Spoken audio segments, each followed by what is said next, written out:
All right. Let's see if it clicked. There we go.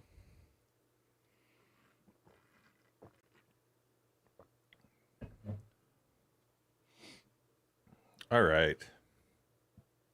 I think we're live. Things look good.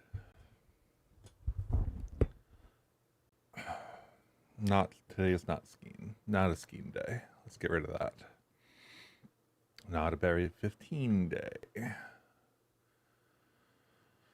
Modifications to a Bevy example. Not really for today. So let's get this up and let's do this. Let's just start moving some of these over because they don't. None of these matter today. Oh, I can't move that one over. It's too many. I've now stacked too many desktops on my other monitor. It won't let me stack another one until I get rid of this one.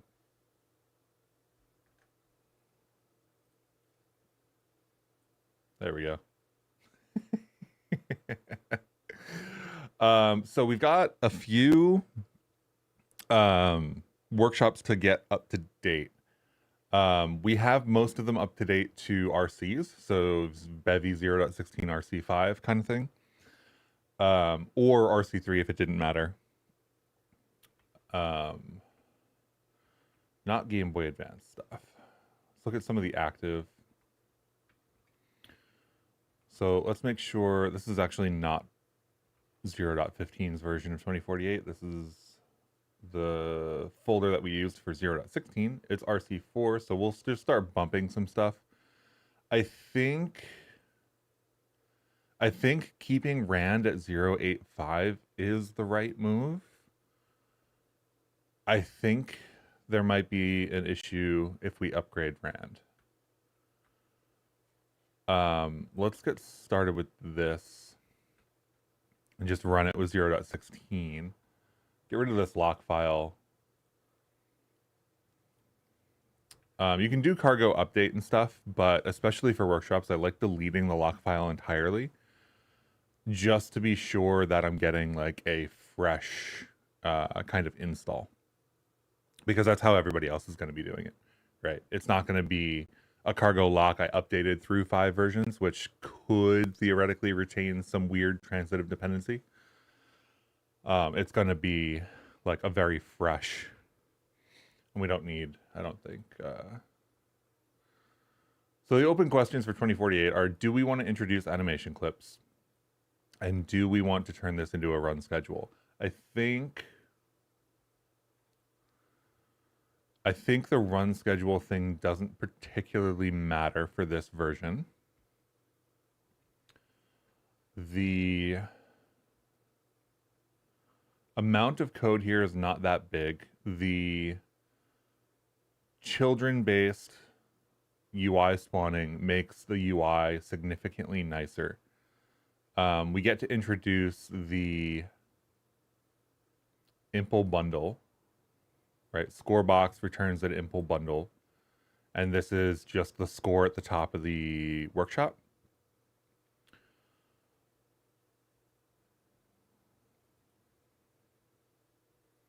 Good morning, DJB. How are you? Question is, okay, so this, that, extra. I guess we have an extra here. We can just throw in extra Impl bundle stuff here, just in case it needs to go into like a nested area. Because if we have the Impl bundle, then we can always nest bundles together. So we could like Scorebox and as a sibling have more components, but we can't do that for like nested stuff, which is pretty typical. So let's do a cargo test here. Make sure that that test that we have in this project didn't break.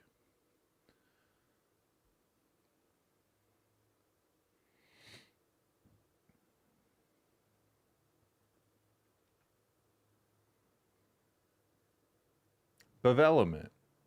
Doing well, thank you. Been looking for some opportunities to do code review for Bevy. Thanks for the advice the other day. Nice. That's awesome. Love that.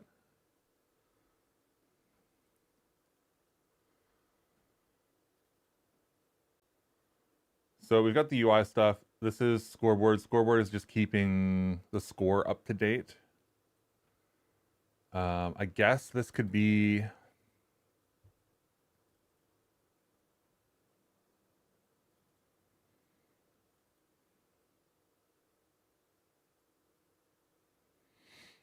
I think change detection on resources isn't really what we're trying to teach here, so I think that's fine.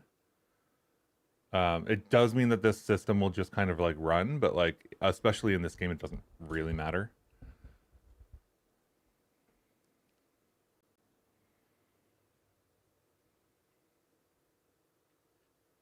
Because I think for resources, we have to do like game dot... What is it? Is changed? Is changed. So the system has to run anyway, and the change detection is just kind of like an extra thing that we don't really care about. We only have 2 items that we need to iterate through, so like this is going to be an exceedingly small version, or a small percentage of like our frame time, right? So we could do change detection there. I don't think it really matters. We've got a font. I go back and forth on using a custom font. I think that using a custom font is like fine. But at the same time, how much does it actually matter? Does it cost more to change detect than do the thing that does impact? You know, I don't know. I haven't benchmarked. I think in this case, it wouldn't even matter.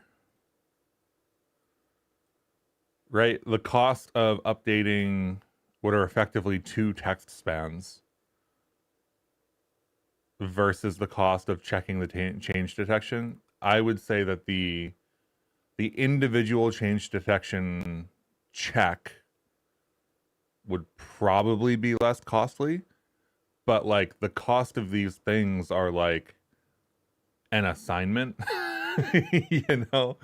So like, I don't think that this is really that important to even consider, especially at the level that this workshop is aimed at, right? Like if this was an advanced workshop, if this was like something that I was expecting people to like, I don't know, also be doing unsafe info bundle so that they could get access to bundle effects or something else like more seriously advanced, then okay, maybe we talk about like best practices in terms of like change detection performance and stuff. But my best practice advice is always going to be, this doesn't matter because it won't show up in the benchmark.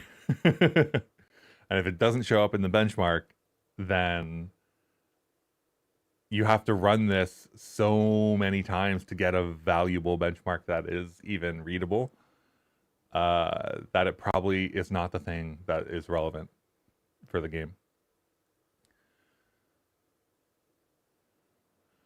Maybe also a trigger might be more idiomatic. Idiomatic for updating the score display. Let's see, we update. So the thing that happens here in general is that there is a score, right?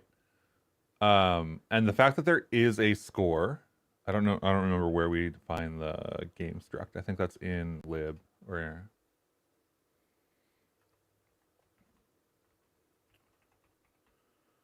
So the thing that's happening here is basically there is like global data, right?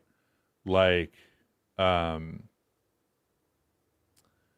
the score and your high score come theoretically from somewhere. Like the high score probably comes off disk if you're saving it out. Your current score is just an initialized value of some kind. But we theoretically would want to be able to access that score from anywhere, really at any time, right? So we want to be able to reach into somewhere to get that score.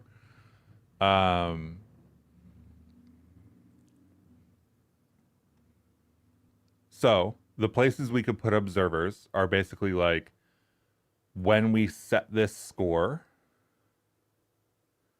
we could, in the place that we're setting the score, trigger an observer instead, right? So score, it's going to be like score plus equals, right? So like whatever value is here, right?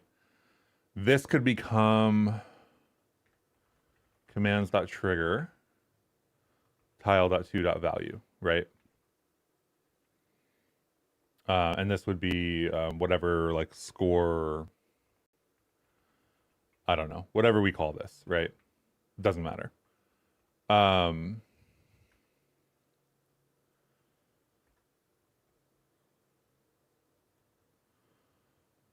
So if we do this, then we still need to do the text update stuff.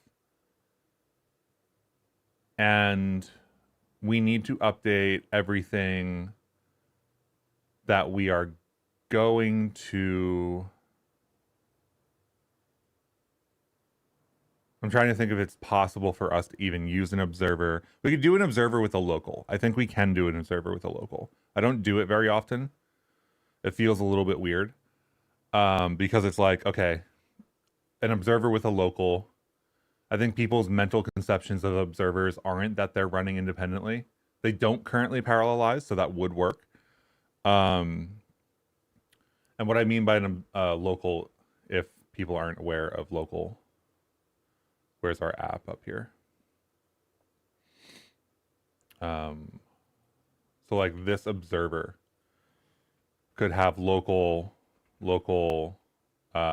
game, right? Or score, or like whatever we wanted to call it. And then you just have a local variable for this observer. This does work across observers as far as I'm aware. I believe I've done it before. I don't remember offhand doing it recently. So we could do that, right? And then we have the UI code for updating the text blocks, right? That obviously would go ideally in the observer. Or rather, we have two things we could do in that observer, right?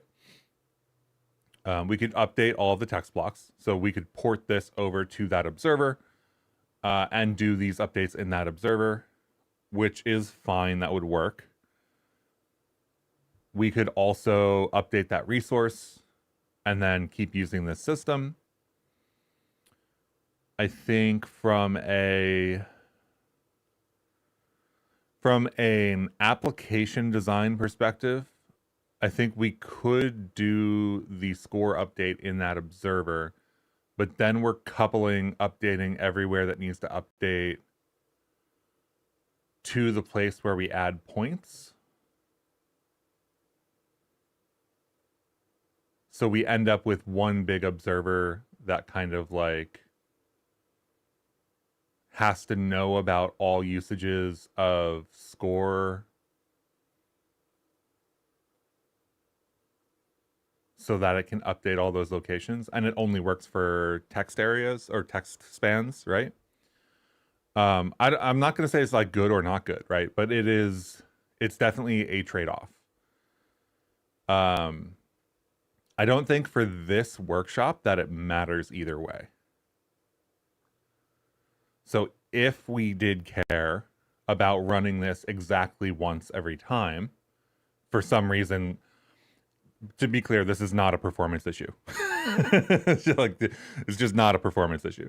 But if we cared about running it once only on change or something like that, we could do resource on changed, or we could do this in an observer with that event. I think when it comes down to it, we still need the resource, because like theoretically, this is not the only UI that you have for a game, right? Like theoretically you do all this, whatever, you end the game and maybe you see like a list of your high scores and your last score or something, right? Like at which point the text spans that are going to be shown don't exist yet. So you then have to go back and get that data from somewhere and render it. And if that data doesn't update, then fine, you could do the observer with the text updates, and you can do the like you could read the resource once when building that UI because you don't need to update it. So it only needs to be spawned with the correct value. But you still need to set that resource.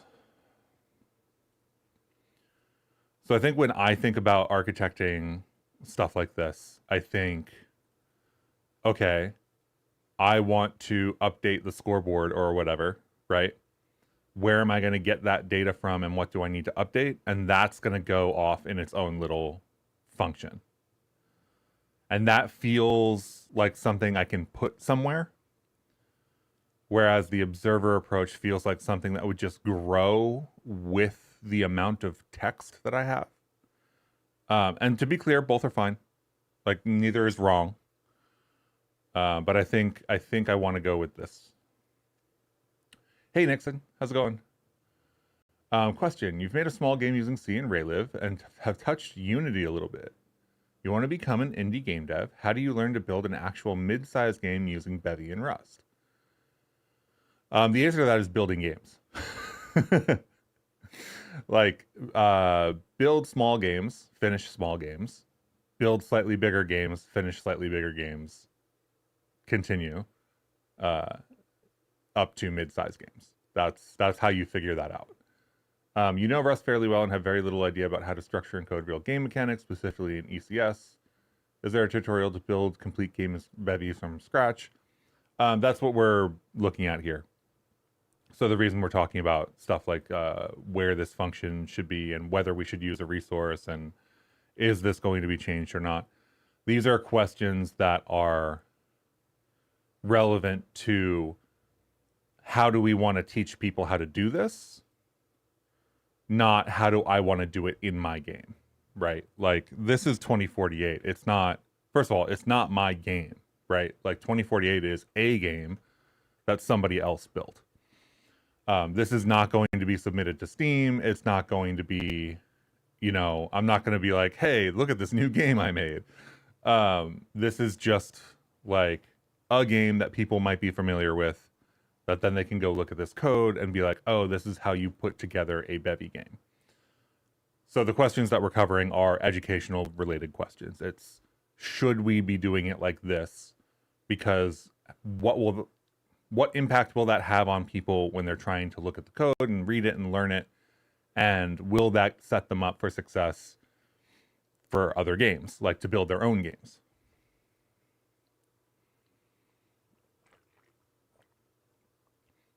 Yo, I'm not a Bevy dev, but I made a game for Steam and Raylive and Rust. Nice. That's dope. What kind of game was it?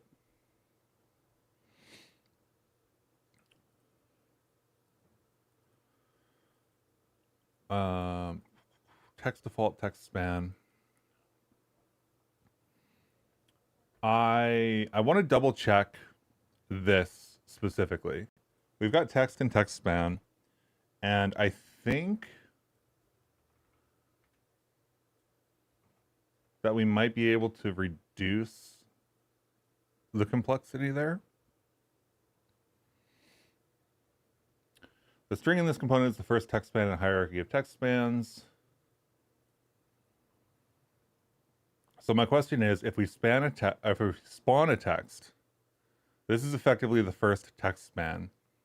Do we still need to query text span to update it?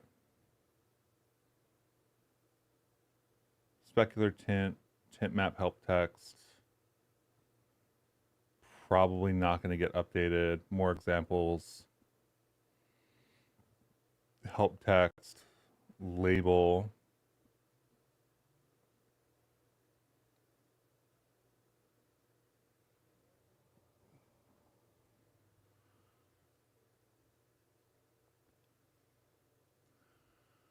Since we're on the topic of triggers, you feel like observers are a bit dangerous if not handled properly, especially if you're inserting components and on remove trigger.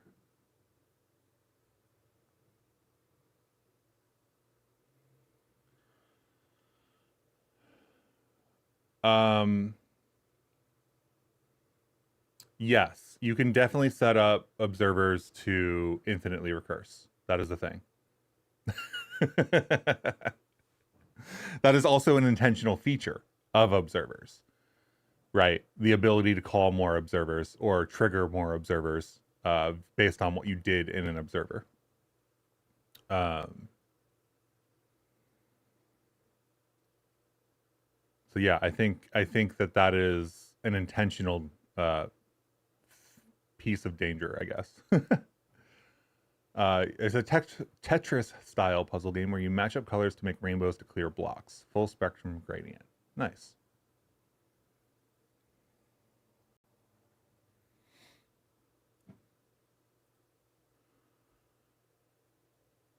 You like the simplicity of Rayleigh because it's literally just a while loop with render calls. Yeah. Yeah, and I can see that. That's like if you're building a simple game, I think that makes a lot of sense in the sense of like you don't have to learn how to architect anything. It's just kind of like if I call a function in my loop, then I call a function in my loop. And that loop calls every frame. Yeah. Do I think Bevy can scale up to handle LiDAR scans like near 1 billion LiDAR scan points in the viewport? I don't know anything about LiDAR, unfortunately.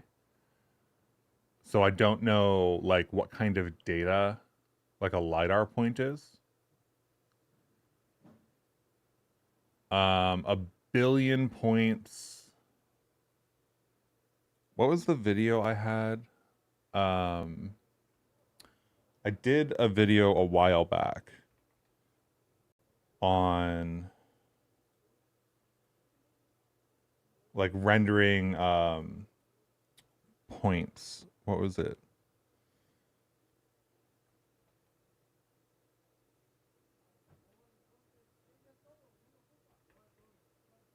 I'm not even going to be able to find it on my own account. I don't.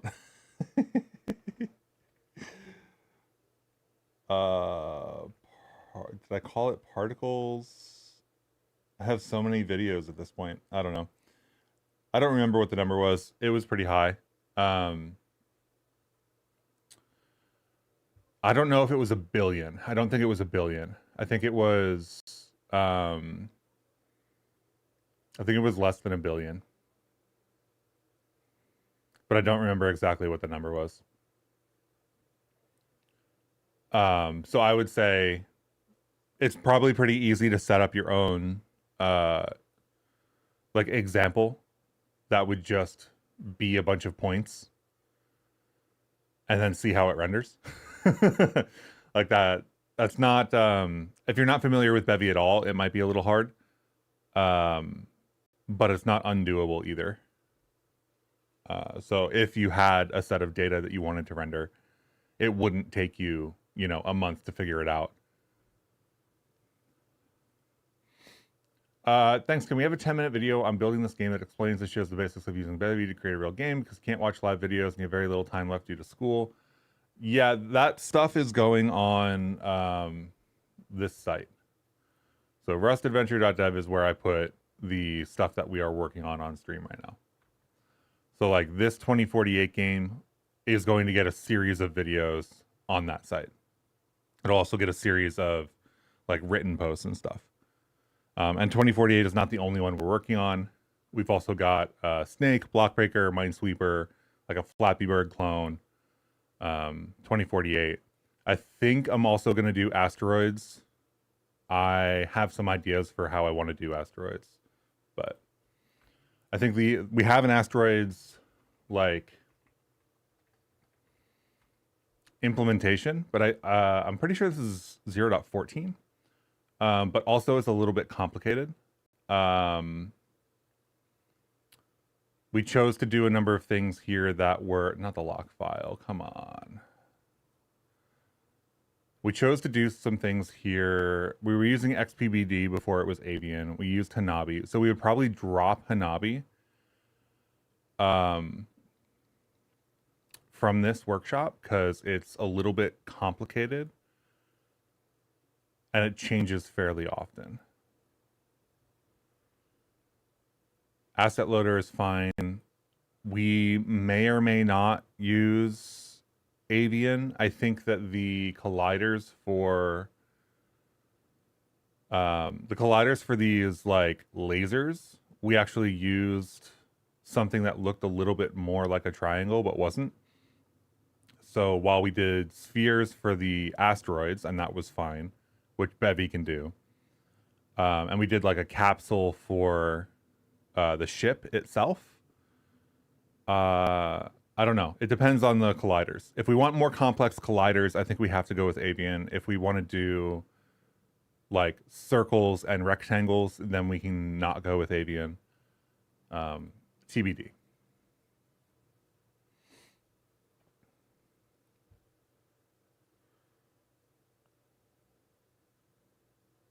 Yeah, that cube example, Abraham, is a little bit old at this point. I don't remember what the video title is. And obviously it depends on the system you're rendering it on, especially if you're doing, you know, a billion points. Like I assume you have a GPU of some kind, etc. You've been slowly working on something like this based on the Bevy vertex pulling repo. It does get laggy with many millions, but you don't have a lot of rendering optimizations in it yet. Yeah, I think anything that's like a billion of anything is a lot. You know, like, do I have a billion pixels on my screen is an interesting question. This is a 4K monitor, so it's what always forget what 4K resolution is. 3840 we'll go with. Wow, I wish these were easier selectable. So 4K is both of those, by the way. So we're talking 1, 2, 3, 4, 5, 6, 8.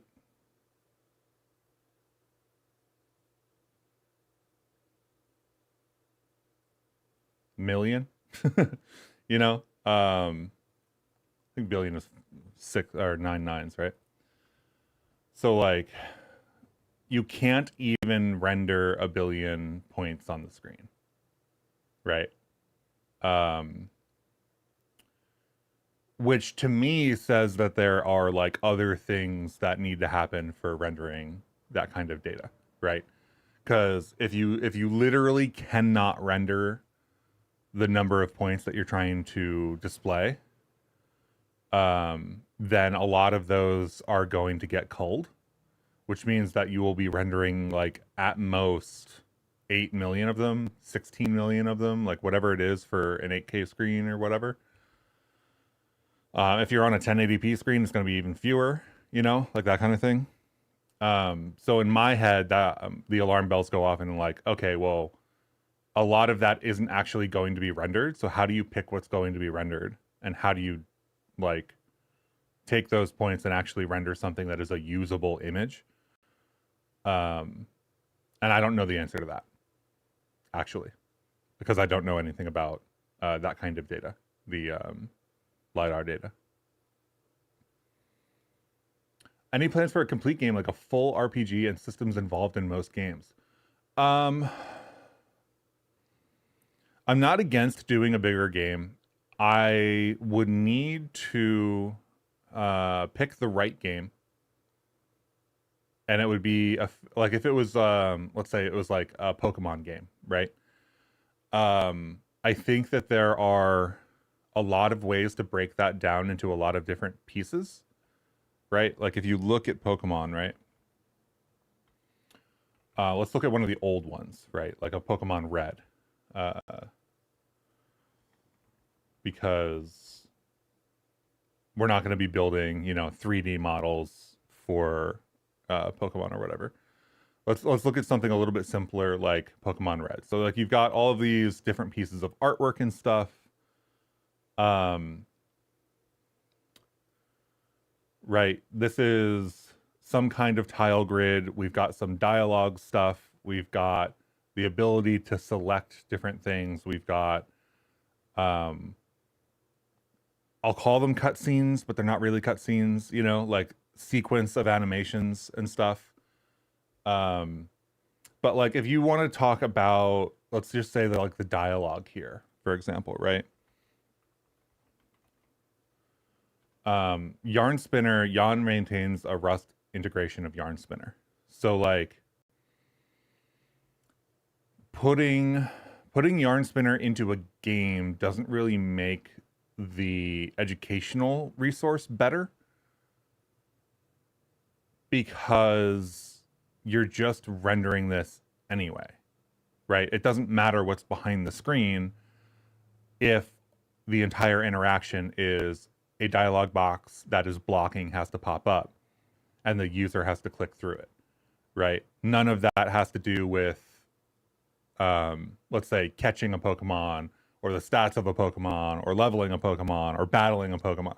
Like all of that stuff doesn't need to be there to have a like dialogue interaction. Similarly, like all of this other stuff also doesn't need to be there for different things. Like in Pokemon, there's, you know, battles, right? Battle scenes. This doesn't need to be attached to everything else for it to be a useful example, because really the in and out points here are like, okay, you go into the battle state in the game, that spawns a bunch of stuff, the battle stuff happens, and then the battle ends and you go back to the game. So it's like an isolated, like, complete unit on its own and doesn't need the whole RPG. So if I was going to build out like all of this stuff, I think it would have to be the right game. And I don't know how useful the actual full example is,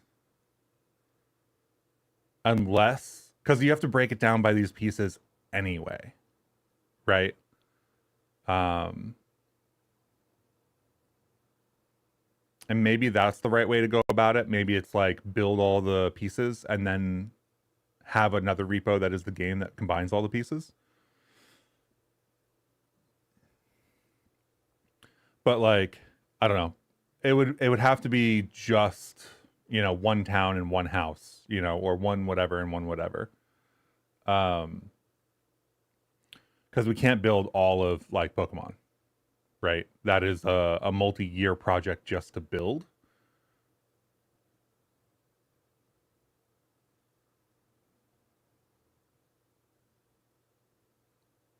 So I think that's like my answer is it feels like people also don't want that, is the other thing.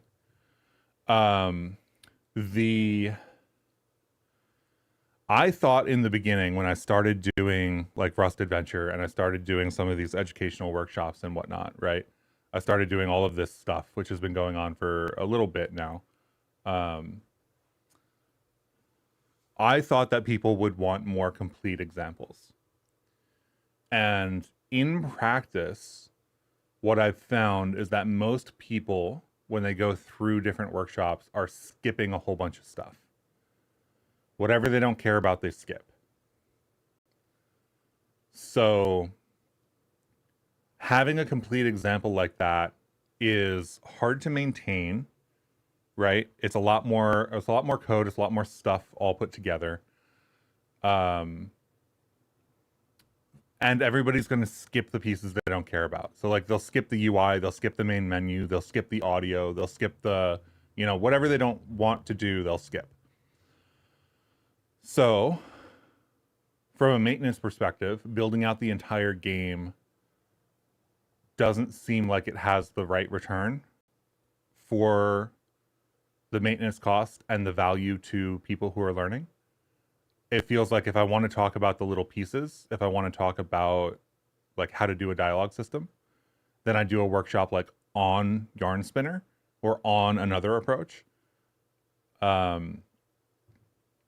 And then that is something that you can take and, you know, inject into another game. So like we talk about, even in 2048, right? We kind of like try to avoid states too much. But we do have like a number of states in our game. So we have startup, playing, and game over, right? If I was going to do a pause menu workshop, right? That is another set of states, sub-states maybe, but it doesn't need to be in every game for it to be useful, right? If somebody wants to learn how to make a pause menu, they want to learn about substates, then that can be an isolated workshop that's like 5 lessons. And I think that's far more useful. So a bit of a long answer there, but I'm not against building out a full game. But to do some of the like, I don't know, I guess on YouTube there's a bunch of people that do like 8-hour long, here's an RPG game videos. And I'm just not sure that they're worth it from a production and an educational perspective. Maybe doing like one of them, maybe doing 1 or 2, I'm open to. But doing like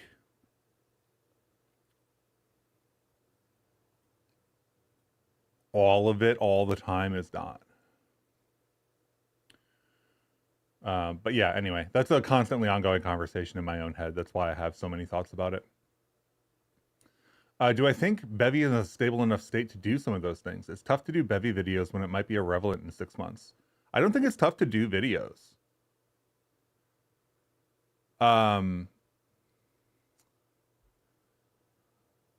It is a difference, right? If I did a Rust 2024 language course right now, right? If I produced it, finished it, shipped it right now, that is going to be valid for at least 3 years, right? Until Rust 2027. And even when Rust 2027 comes out, the difference between 2024 and 2027 is not going to be all that big. So if you're looking for things that are like educational with staying power so that you can invest in the content that you're making and it's useful for people for a long time, like Rust 2024, like that kind of thing. So in that respect, if you do a Bevy full game, 3 years from now, it's not going to be very useful. I think that there is some aspect of people who are learning always want to learn the most recent thing. So even if it is useful, if I do something for 0.16 now, nobody wants the 0.16 version of a workshop when 0.17 is out. Nobody wants to learn the last version. And it may be that there are no real changes, right? There have been Bevy versions where some of these workshops just like fundamentally don't change. Like maybe they went from like, I don't know, add system to add systems, but other than that, it didn't change. But nobody wants to do like right now, nobody wants to do a 0.15 workshop. 0.16 is out, right? Nobody wants to watch a 0.15 workshop, even though they are not that different in a lot of respects. So I think it's kind of related to the learner mentality as well, right? And how do you need to market things? And it's less related to the pace of Bevy development, actually. Like the pace of Bevy development does have an impact. Like things need to be updated and you should probably update them fairly often. But yeah, that's what I'm saying. Like 0.10 is, let's see, we're 0.16 now. We'll say 3 releases a year, right? 0.10 is 2 years ago or more, right? So yeah, I mean, I get not trusting something from 2 years ago, especially when Bevy does major releases, you know, N times a year. But I don't think it's as bad as people make it out to be either. I do think that if you give people a date on anything, nobody wants an old thing. Even if it's like January 2025 and you made it in December 2024, people will see 2024 and go, nope, that's out of date. Legitimately. This is an actual thing that I've seen people's behavior actually do. Um, so if you start putting dates on blog posts and dates on everything, people actually have a really faulty heuristic for what is recent and relevant. Even if something is done within the last 3 months, they'll completely discard it. There's a very, very prominent like new stuff bias. And that's like consumer behavior, like learner behavior. That's not anything related to Bevy itself. Hey, Chris, quick question. You're trying to add exclusive system to your app, so something that takes Mute World? Is that what you mean by that? Any idea how you'd also retrieve an event reader in that system? Seems like you don't only use query state and system state. An exclusive system, if you use Mute World, you kind of have to get everything through that Mute World. So that's your option. But event reader is a system param. So you should be able to get it. Right?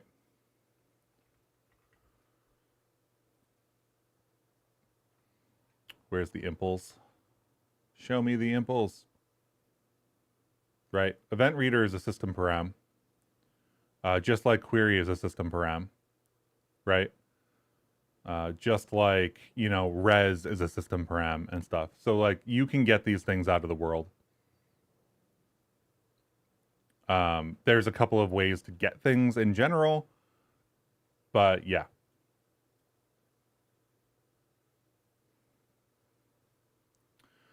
So back to the thing that I was trying to figure out. So we have text new. I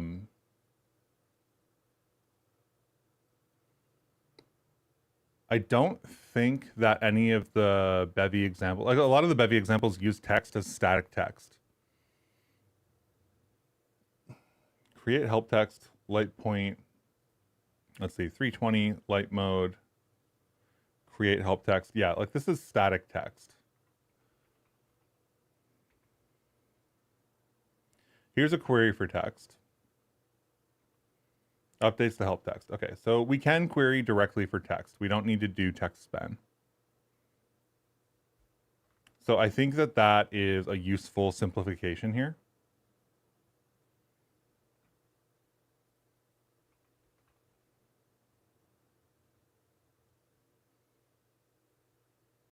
Right, like instead of doing text default here, this becomes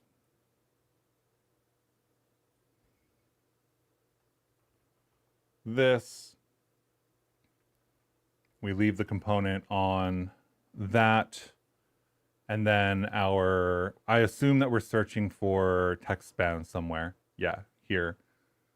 That's for the scoreboard stuff. I think that can probably also change to text.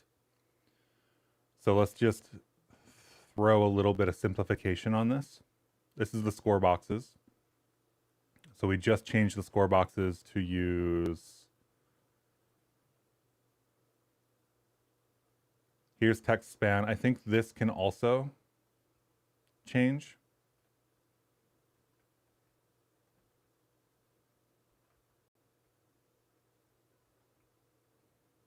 Right?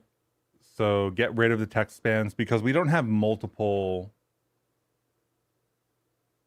texts, right?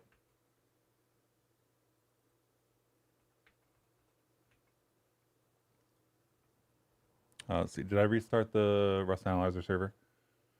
Any content is valuable, you think. Consider it more challenging to do teaching material in a fast-changing versioning and the Bevy development process, but keep doing what you're doing. Much appreciated. Yeah, for sure.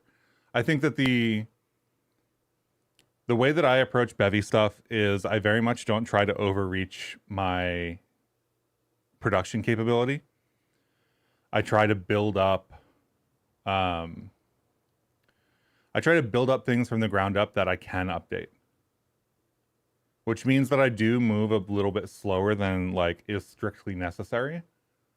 But if you'll notice, there's a lot of people who do like even just YouTube in general, but like there's a lot of people who do either Bevy content or Rust content or coding content in general, who just very, very quickly burn themselves out on doing it all. And you end up like not seeing them for, you know, a year or 2 years. And then they post once every 6 months if they can figure out how to do it. The sustainability to me is very, very important. And it's something that I place a really high priority on. If you look back at my channel, I have consistent videos going out for a very long time at this point. And like, that places a restriction on what kind of videos I can make, for sure. Right? I was actually talking about this on Blue Sky the other day. The videos that I really, really like, right? Like the ones that I think that are really good, like Bezier curves from Freya, right? The Beauty of Bezier curves. Amazing video. Go watch this. It's incredible. Even if you don't really care about Bezier curves that much, if you have a passing interest, this is an excellent video. Also the follow-up video to this one. But like the videos that I look at and I'm like, wow, that would be really cool to make. It's important to also look at how long it takes the creator to make those videos, right? And this is not just Freya. This is other videos that I've also liked, right? That are also visually impressive, that are also, you know, etc. The videos like that take 6 to 12 months to make. Which means that if you make videos like that, yes, they do very well, right? Those are like million view plus videos. But you can only make 1 or 2 of them a year. Which is not enough. So that's how you end up with like the video I produced on Friday, right? Which is, no, let's not search children. Let's do Bevy, Chris, Biscardi, how to spawn this, how to spawn objects in Bevy 0.16. This went out on Friday. It is not a animation impressive video. It's not whatever, but it is a very useful educational resource. No, she's not the same Freya moth that contributes to Bevy. That is a different Freya. At least, yeah, it's not the same Freya unless they have like completely different profile pictures and they have completely different, like, etceteras. The Freya that did the Bezier curves video is a different Freya. They are part of the, or they were part of Unity ecosystem at one point. I don't actually know if they ported their work to like Godot and stuff. But they're kind of like in another ecosystem, if that makes sense. They are not the Freya moth that contributes to Bevy.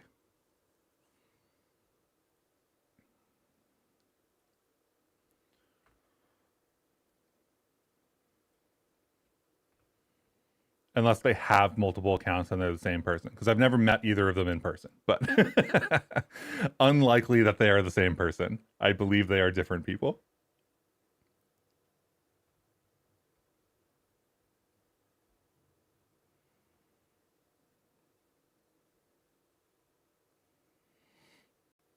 So I think that's fine. I think we don't have span anymore. And we've reduced some of the complexity of setting up this text. And I think that is all good.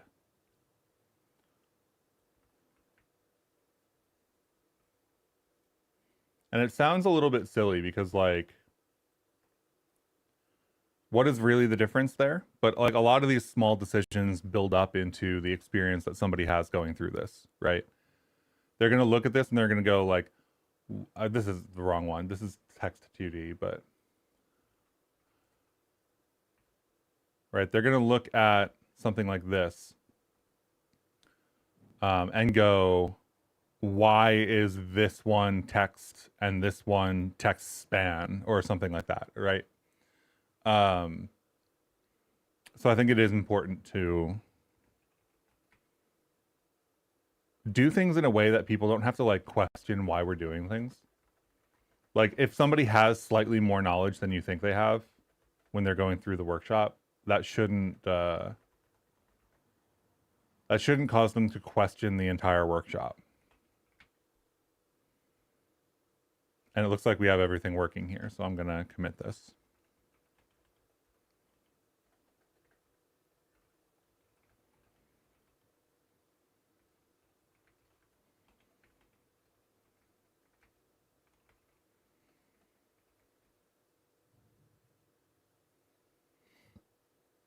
Okay, so we've got this children macro, by the way, is amazing. Also, Impl bundle, like the idea that we actually have some semblance of widgets now is amazing.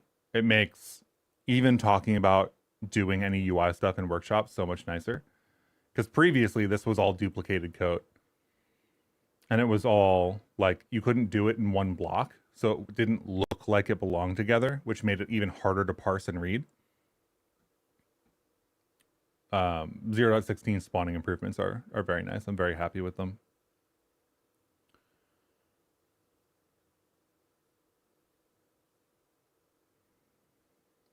Yada yada. Yeah, with the custom fonts, I go back and forth. I feel like picking a font is like useful. I'm not a huge fan of Bevy's default font in general, and I would like people to be able to make better looking stuff by default. So like even just picking a font that you wanted to use, I feel like is a nice, like, make the workshop your own kind of point, you know? Like your 2048 doesn't need to look like everybody else's. You could use a different font. You can use different colors. Like everything will still work the same. Spawn tile. I think we use this in the test, right?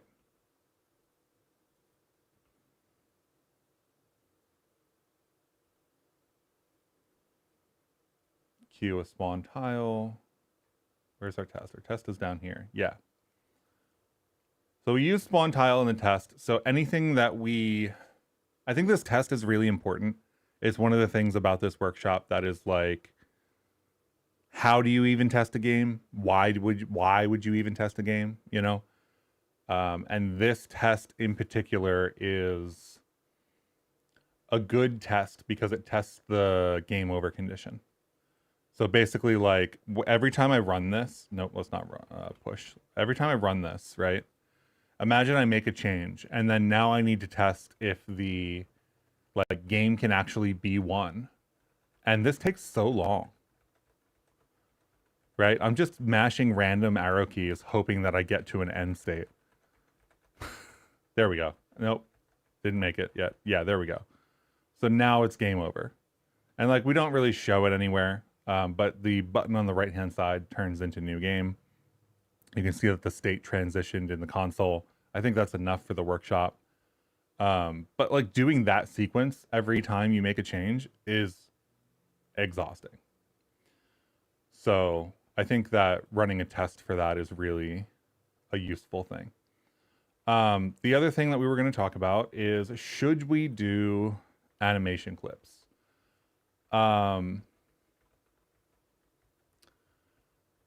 And I don't know the answer to that, actually.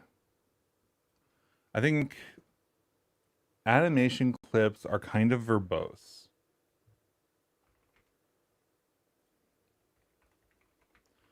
A good example is probably actually the Bevy 0.15 game, which I took off screen earlier. Let's see. Which one is that desktop? This one.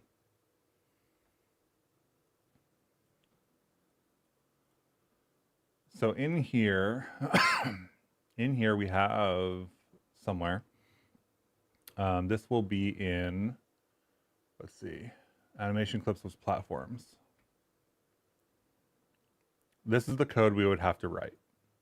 We would have to pick a target. We would have to set up an animation clip. We would have to choose some kind of easing. We would have to choose some kind of thing to apply it to. We would have to create an animation graph. We have to create the player. We have to play the player. And then we have to insert all of that onto an entity. And that's fine. Minus the fact that this workshop isn't about animation. Right? So like, while it would be very cool to have these tiles animating to their next position, right? There are some interesting animation things here that are possible too, right? So if we go from bottom to up, it'll all just snap into place, which is fine. When things spawn in, we could have the tiles spawning in gradually, you know, scale up, that kind of thing. Also, if you do like very quick movements, like down right, then the animation from top to bottom should cancel. It should snap to the final position, or rather the new start position, which is also the last final position, and then start animating to the right immediately. So like there could be animation stuff here. I don't know that it's really that useful as part of the workshop. I will have to, I think the thing that I'm going to do is I'm going to finish all 5 of these. I'm going to script them, record them, put them up, go back in like a month and do a review of all of the features across the set of 5 of them, and then pick some new ones, and also decide whether to add features or not in general, so that the games kind of grow in a like cohesive, if you do a new one, you learn a new thing kind of way. I don't like this function here, button interaction system, but this isn't going to get removed until 0.17. Or rather, interaction got removed. I don't actually know if picking interaction is going to get any changes.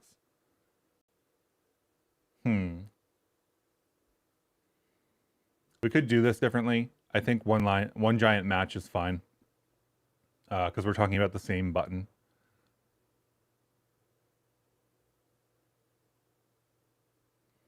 But yeah, all of the like reductions make this like it's not a great looking version of 2048. We could do better. But I don't think doing better adds anything to the actual workshop. I think people will get lost in the weeds and skip things. So that's 2048. I think 2048 is ostensibly done in terms of the amount of code that we're going to put into it. So let's take a look at, I think Block Breaker is one that's going to be really easy for us to finish up. I think we already finished it the other stream last week.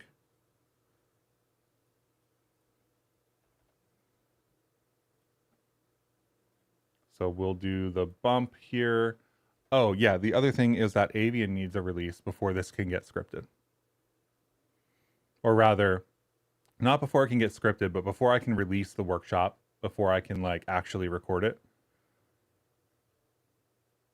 Because one of the things that I do in a lot of these workshop scripts is I link to the docs quite extensively.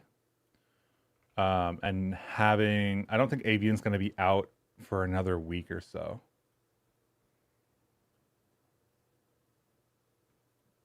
So it is what it is. We have Avian 2D here. This is a 300 line workshop. Let's start taking a little bit of a note here. What do I do? Let's do a code on the above directory. And this is just going to be everything here. So we'll collect some stats if I can get VS Code to agree. Stats.md. So workshops, workshops.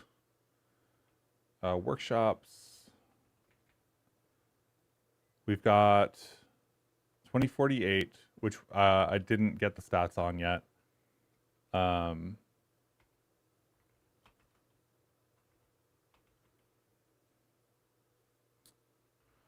Just add concepts here, I guess.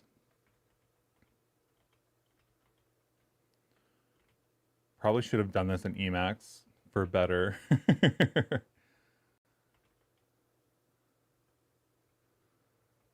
Okay, so we've got 2048.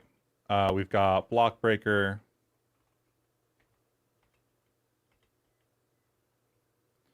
We've got snake.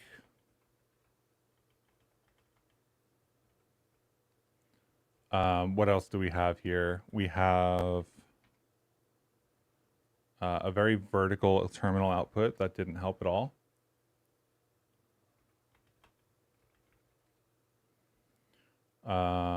Snake, blockbreaker, Minesweeper is one, and floppy corgi is another. So got Minesweeper.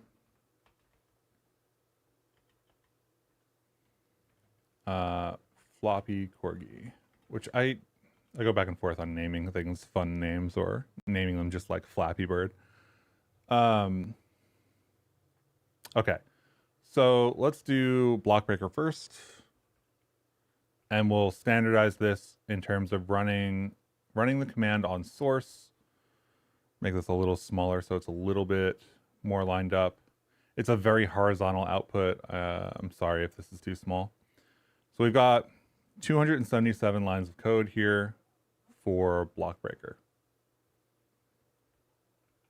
And this is relevant because the more lines of code we have to write for a workshop, the more time it's going to take. So this is a rough estimate of like how much time and effort is somebody going to have to put into this. Because when it comes down to recording the videos,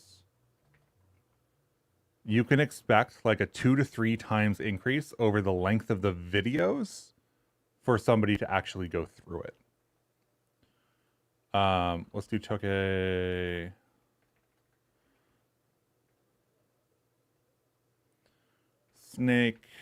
Snake is 800. No. 709. And I have a pretty decent idea of like how long it takes to script like 2048 and blockbreaker, and how long it takes people to get through them. So Minesweeper source 338.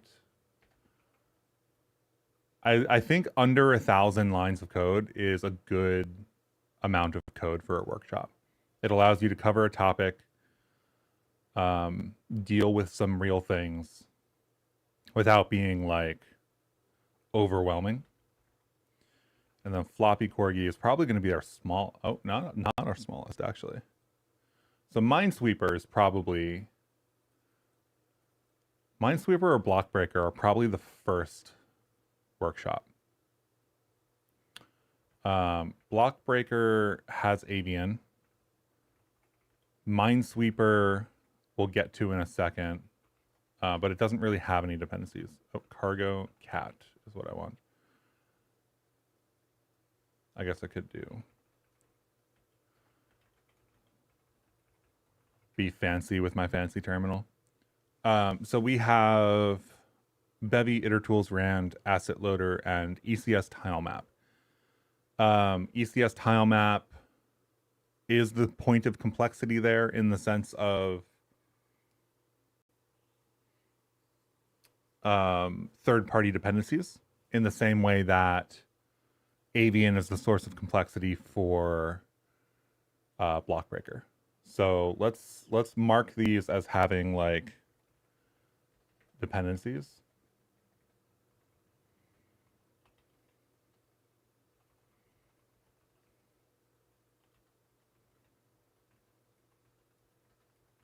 Do I need the space there? I do need space there. I need the space there or everything collapses. No, I don't need the space there. I need the dash there. Like tables could be better. No dependencies in 2048, right?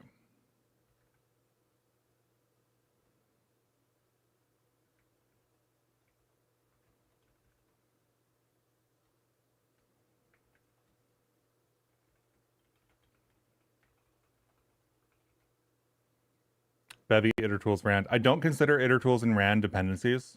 I do think I need to go through and check rand. I think that rand 0.9 makes some changes that are, I don't want to say incompatible with Bevy, but I think if we look at the lock file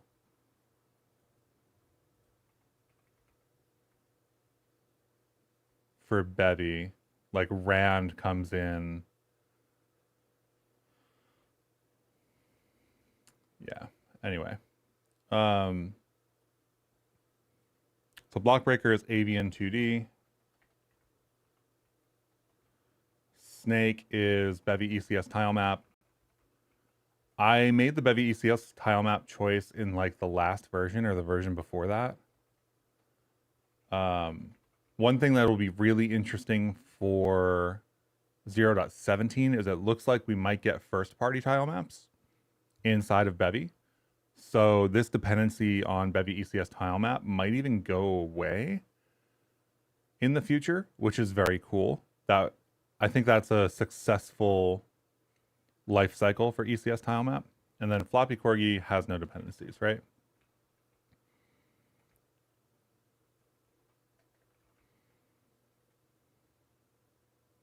Bevy transform interpolation. I don't think this is a terribly complicated dependency, but it is a dependency. So this is roughly our set. I guess Bevy asset loader for Minesweeper as well. We probably can remove Bevy asset loader, if I'm being honest. I think that the only thing I can think of in Minesweeper is the texture atlas, and the texture atlas is something we have APIs for in Bevy now. So we probably update that. So this is our layout of workshops. It ends up being, I wish I could sum this inside of VS Code. This is like, I wish I had an Excel sheet. This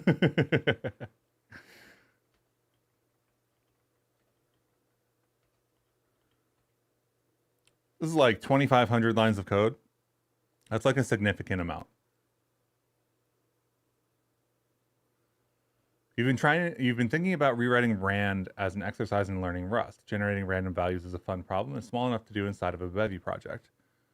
Yeah, it's cool. There's also Bevy rand. If you haven't seen Bevy rand.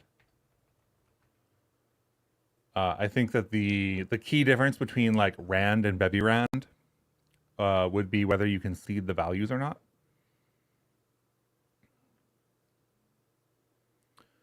Bevy rand basically lets you pick from backends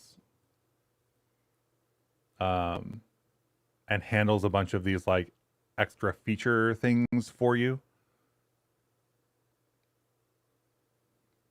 And using something like Bevy rand means that you can then, if you have randomness in your game, it can be seeded randomness. And if you run the game twice, you can make it do the same thing, which is very important.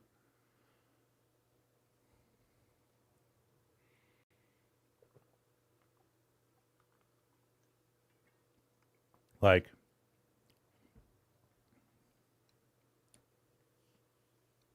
yeah, I think that especially for any kind of bug report or any kind of reproduction or any kind of whatever, like if you're using randomness, yeah, solving the random generating question is a lot more interesting than it looks. Yeah, it seems like a deep and complex topic, honestly.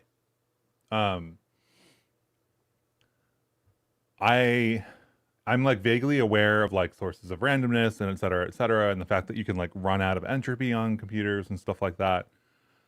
But I haven't written a rand library myself.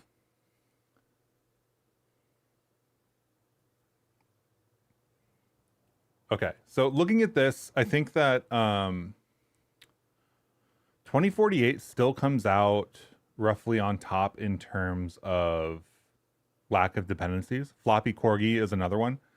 So I think Floppy Corgi is actually the very first workshop. So I could like stick an order in here or like a presumed order, right?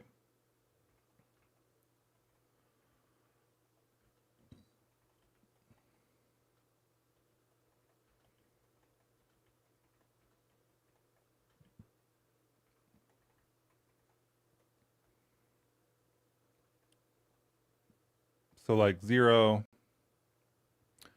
The question then is, do you want to jump into board creation logic, or do you want to jump into something that's smaller but uses avian? And I think the answer there is avian. So I think it's floppy corgi block breaker. And then it's either Minesweeper or 2048. I think Minesweeper,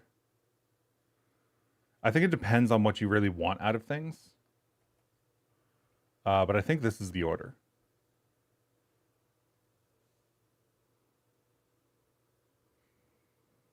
I think it's tough when you start including third-party crates, because there are people who often feel like reaching for third-party crates is like a point of failure. I don't think so, but it does mean that you need to pick one. Random seeds should be a game that shows you pictures of seeds and you have to guess what it is. Guess what plant it's going to grow into. Avian 2D is the Bevy physics engine. It's the it is a physics engine that is a third-party physics engine for Bevy. Yes, there is no official built-in physics engine in Bevy. So if you wanted to use Avian 2D, like, it is its own thing. Yeah, it's kind of like Rapier. Exactly. The big difference between Avian and Rapier that I'm aware of is Rapier uses its own like world setup and can be better for deterministic simulation, like real physical simulation kind of stuff. Whereas Avian is very game focused, and is like Bevy first, if that makes sense. So like Rapier has its own world, and then you have to integrate that world with Bevy, whereas Avian is like Bevy first, and then like it could support other systems in the future. You had someone comment that on a CLI tool you made, they were hating the fact that you used 3 external dependencies. There was only one they approved of, was for generating a dialog box. Yeah, I mean, like, okay, so the general view on dependencies varies based on what language you're used to using. Right? Like, people who write JavaScript for a living live and die by packages. Right?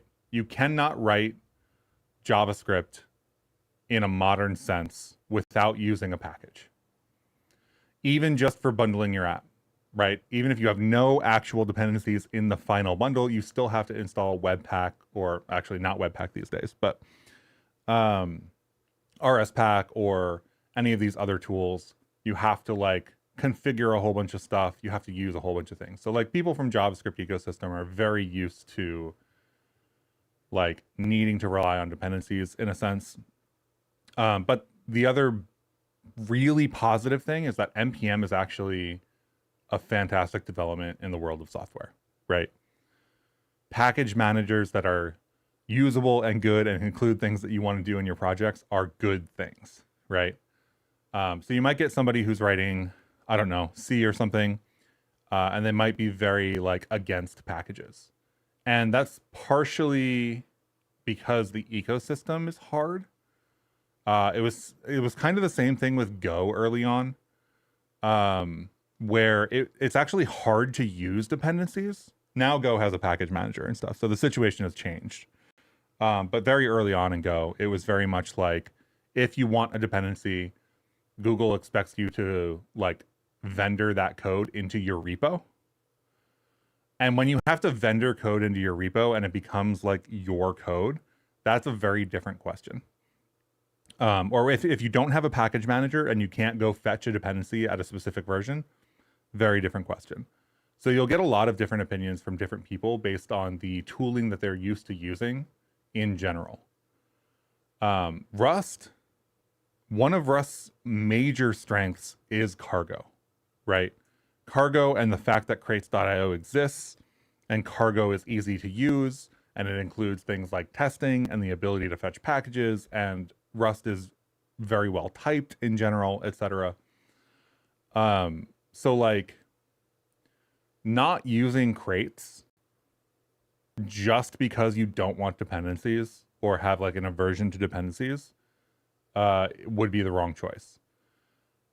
Limiting dependencies because like adding them for every little thing, like adding, I don't know, avian and rapier to your project at the same time, probably not what you want to be doing, you know? Like there is such a thing as kind of like overuse, I guess. But I think that the way that I think about software development in general is if you can use a dependency to get you to your end goal faster. Because remember, the goal of writing software, unless you're doing a side project, is to make something, right? In this case, we're talking about, you know, Bevy. So the goal is to make a game or an application of some kind. There's no reason to write your own random number generator from scratch unless it's a learning project, right? We just talked about that. Like doing it as a learning project is wonderful. Doing it as a fundamental piece of a game that you're going to ship, probably not relevant. So I don't know. It also gets to the point of like, there's so much useful code out there. Do you really want to be spending your time like rewriting the same code in all of your projects? And again, like I don't know what dependencies you were using. You know, if you told me, who knows what I would say, because I don't know what they are. But like using dependencies is something you can always, in the vast majority of cases, you can work your way back from, right? Writing the code yourself over and over is not better than using a dependency. It's just not. Like if the code is written, right? And like it exists in a number of different ways and those ways fit your use cases, why are you rewriting it in every project? You're basically just introducing the opportunity for human error in that code over and over, right? So I don't know. I'm very much pro dependency in that sense. Because it's fun. I mean, if it's a side project, do whatever you want. Right? If you enjoy writing software for the sake of writing software and you're not trying to like make an end product, do whatever you want. Write every library yourself. Write everything from scratch. Do your own engine. Like it doesn't matter, right? But like if I was going to ship a game, I'm not going to try to write my own engine unless I need it for what that game does, right? Unless the other engines can't serve my purpose. Like I wouldn't want to take on the project of Bevy, if that makes sense, from scratch to make a new game. That's a great way to never ship a game. That's not to say like making an engine that is like extremely cut down and built for purpose is not a good idea, because there are games for which they need very specific things. And if you get rid of everything else, then it allows it actually to be simpler in some ways. But using dependencies even in that situation is good, right? Like you wouldn't write everything from scratch. You would still use, you know, the Rand crate or something, you know?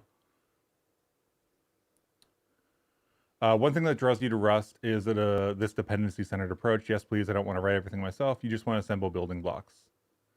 If installing a dependency will make you prototype faster, I think that's valuable. You can reevaluate later, which you can keep. Yes. If you, that's what I'm saying. If you want to build something, right, you have to get that thing working before you can make that thing optimized, or make that thing, you know, optimized in any way, size, dependencies, whatever, right? If you can use dependencies to get you to the goal of having a thing that is working, and you can figure out whether it's actually the thing that it's supposed to do or not, and whether it actually has a problem or not, do that. You can always remove that dependency later once you know what your use case actually is, right? It's very easy to be like, oh, I would like all these features in this dependency, and then get lost in building it. What are some of my top dependencies that I'd recommend? I'm going to cover the next one first. Well, from your perspective, you could write all systems yourself and not release a game, or use dependencies and not release it. I mean, if you can't finish a project, then that might be a different issue. But let's see. This person says Saturday clap config Tokyo. Yeah.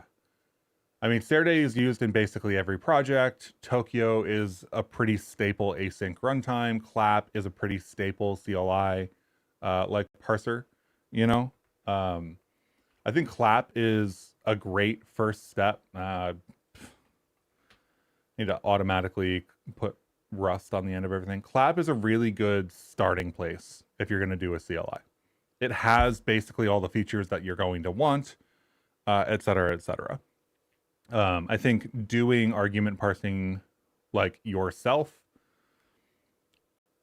you're going to miss out on things like help text. You know, like nobody wants to build the help text parser. So definitely, like, if you're going to build a CLI, clap is a great place to start. There are also smaller argument parsers that do fewer things, right? Which you can also use, but those are also dependencies. You're a full stack dev coming from Java and TypeScript. You tried C++, but Cargo was one of the main reasons you decided to go with Cargo and Rust, and Bevy, of course. Yeah. Yeah, Cargo's huge. Cargo is just like Cargo test, Cargo doc, Cargo run, Cargo build, Cargo, like just Cargo everything. Like having a tool that does stuff just is such a nicer experience. DJB has clap, native dialog, and directories as the dependencies of their CLI that they were talking about. Yeah, directories I think is great.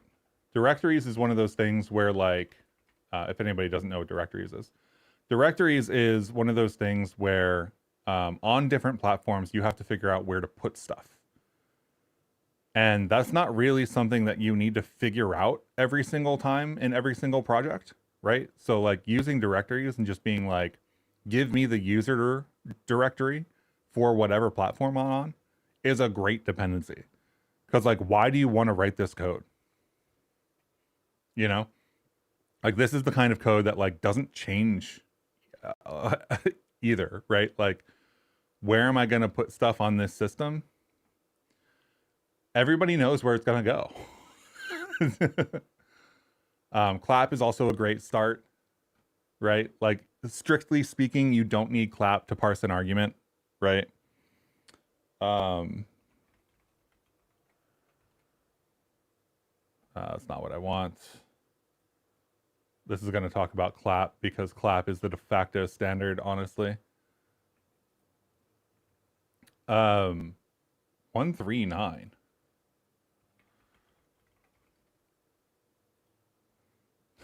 It's an old version of Rust. But yeah, like there are things in the standard library, right? And you can iterate over arguments here and whatnot. If you iterate over arguments like this, you just have to know stuff too, right? Like you just have to know that the first element of that argument like array is the executable path. You just have to know that.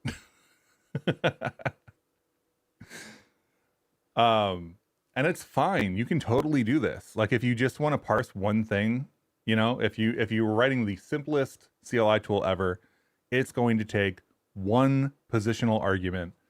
You can do env-args.next, and you get that value and you're done. Fine, great. But if I'm shipping something to users, env-args doesn't help me write help text to let them know how to use it. You know? Yeah, you wanted it to be super easy for everyone to install regardless of platform. Yeah, great.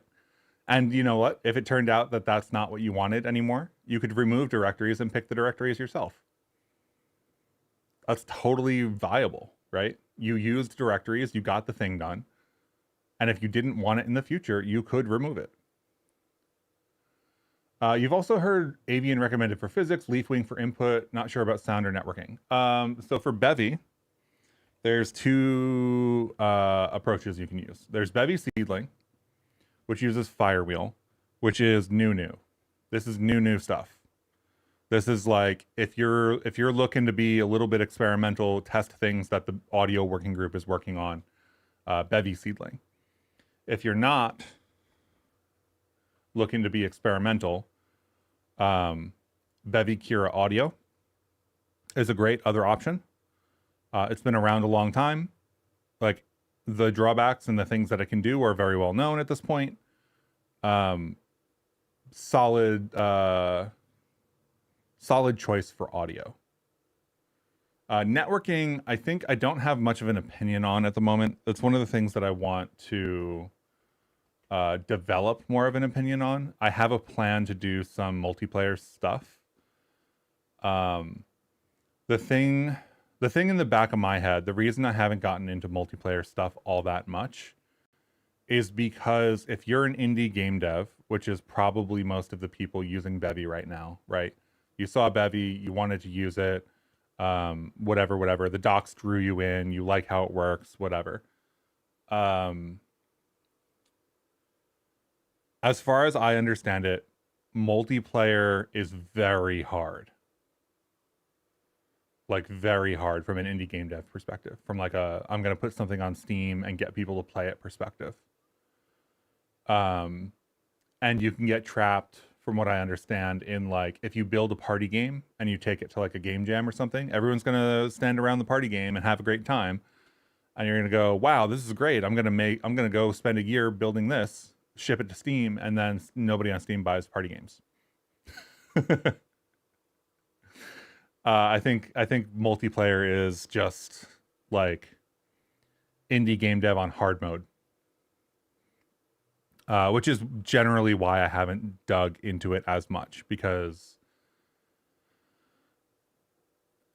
it's hard mode.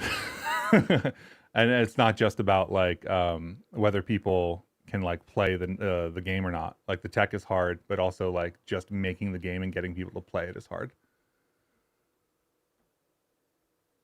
Lightyear versus Replicon. I don't have the good comparison for Lightyear versus Replicon. Like I was saying, I don't have all that much information about multiplayer at the moment. But Lightyear and Replicon are definitely two of the... if I can put my hand on the right spot on my keyboard, are definitely two of like the things that come up when you talk about networking. Server authoritative networking. Yeah, Bevy Matchbox is P2P. P2P is cool. I like P2P like from a technology perspective. From like a P2P just feels cool to work with and have fun with. P2P is not really what people ship.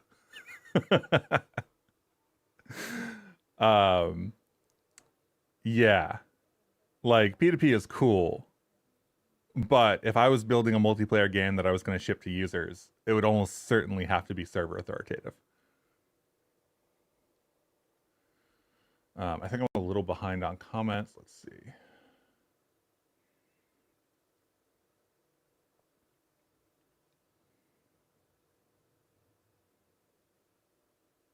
Yeah, definitely consider your dependencies, but I think that the dependencies you chose in that CLI are definitely like valid dependencies, you know? Like none of those felt like things that you like definitely shouldn't have used or something like that. Re-networking. Request is pretty good, but you haven't used anything else yet. Yeah, request is fine for making HTTP requests. There's other options too. There's glue on Wasm, stuff like that, GLOO. Sincerely, thank you for the insights. I'm glad they're useful. Yeah, Lightyear versus Replicon. I don't have the Lightyear versus Replicon rundown, unfortunately. I think that they are both, as far as I know, pretty well documented in the READMEs. Right, like there's this discussion in the Bevy repo, right? What kind of networking should you use? And then Bevy Replicon is like, this is what we are useful for. And then Lightyear also has a whole book of information. So like these are not undocumented projects, right? These are things that you can look at. You can look at the surrounding crates as well, and figure out what they're capable of and what they can do. So I will defer to those because I don't have I don't have the quick rundown for you, unfortunately. Hello, Nashid. How's it going? What am I working on this stream? We're working on finishing off some educational workshops for Bevy. So we've got a list here: 2048, Blockbreaker, Snake, Minesweeper, and Floppy Corgi. And in between working on that, I'm just kind of like answering questions from chat. If anybody has questions about Bevy or Rust or whatever. So we take a decent amount of pauses as is intended. And then we've got these games that we are finishing off for 0.16. Why is networking with Bevy difficult? I don't know that I don't think networking with Bevy is any more difficult than anything else. Right? Like the premise of the question is like, why is networking with Bevy difficult? And I think networking in general is just hard. If I was going to give anything about networking in Bevy, I don't think that I'm really like, I don't think I have opinions. Right? Like I want to do some more multiplayer stuff, kind of exercise Lightyear, exercise Replicon, so that I can have a little bit more of an opinion here. I did a video a while back trying to do like a rollback networking physics-based version of Pong. And it's worth noting that that is just a thing that nobody does, if that makes sense. Like a P2P rollback networking physics deterministic version of Pong. Like Pong sounds easy. The deterministic physics is actually where everything falls down. So that video was really about like deterministic physics and expecting things to work the same on different computers isn't really what you should be expecting to happen. I think that I didn't present it that well. I think that video came off a little bit more as like Bevy networking is hard. And I don't think that's true. There's also an initial Bevy crate for integration. Take a look. An initial Bevy crate for integration. Sorry, I'm a little behind on chat. What was the initial Bevy crate for integration for? For what, Replicon or Lightyear or something? Or were we talking about Firewheel? Yeah, I don't think there's any reason why networking would be any more difficult with Bevy versus networking in general, especially from like a high level. Like there's no, like to me, in my mind, distributed systems, just a hard topic. You know, like building distributed systems is tough. The common advice for should I build a distributed system is basically how can you avoid building a distributed system? So, I mean, like, I don't think networking itself, or rather, I don't think Bevy makes networking hard. I think networking is hard.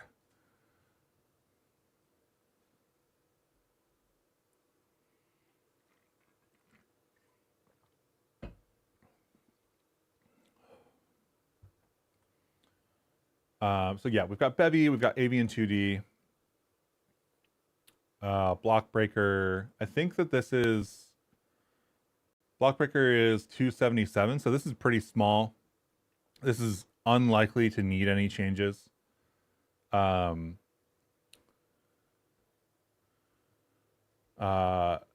Physics says Bevy is effectively a database that behaves somewhat autonomously. Adding networking to it is comparable to building any other kind of web server.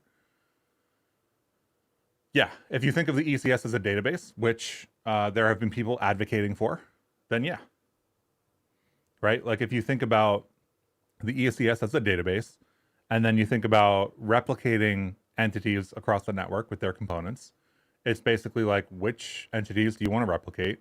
Which components do you want to replicate? How do you want to replicate them? When there's a difference, what do you do? And like a lot of that is not it's not Bevy related, right? It's like what do you actually want to replicate and how do you actually want to replicate it? This is this ball a little bit too slow? Maybe we should speed the ball up a little bit.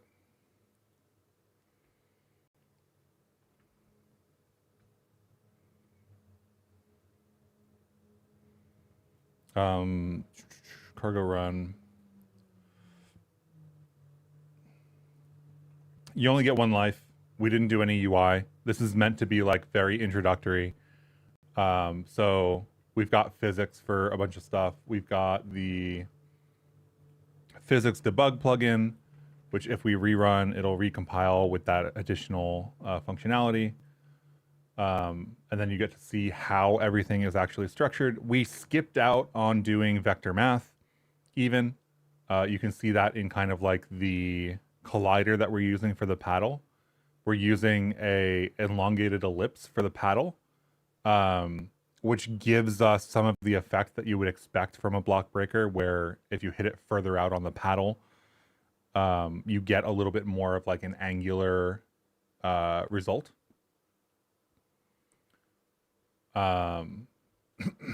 We don't have interpolation in here, do we?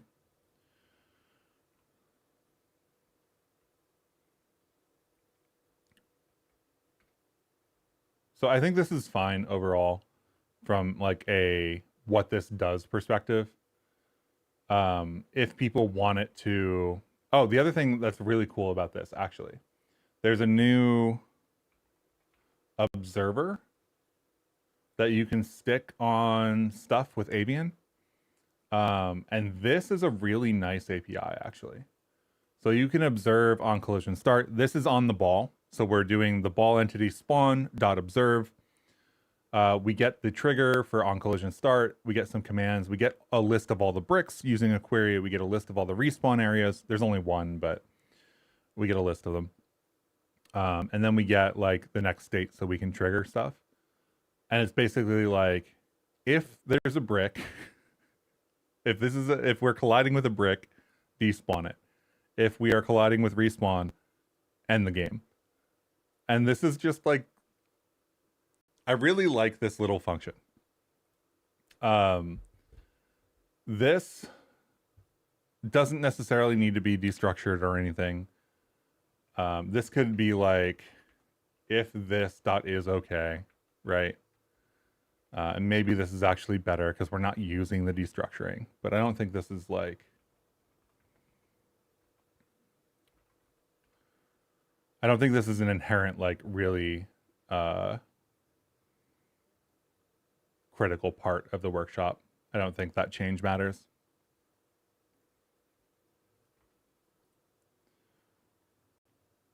The other thing is that this actually is dereferenced to the event. So we can do trigger.0 here. I think this is confusing, even though it's shorter, right? Like everything still works, you know, hitting whatever. But triggers dereferencing to the event feels confusing from a pedagogical perspective. So if you want to dereference, at some point you will learn that this dereference. Why not query.contains? No real reason.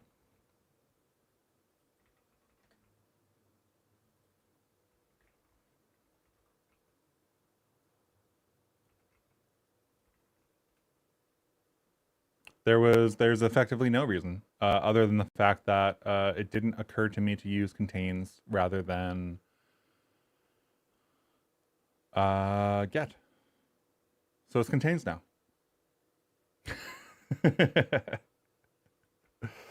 You know, I think a lot about these things, and sometimes I still miss stuff. Um, I think not dereferencing here is the right move because people who are doing this as their very first Bevy workshop, which this might be, aren't really going to understand dereferencing yet. So trigger.event.0, like I think this could be a double dereference, right? The event could implement deref, and then event also implements deref. Um,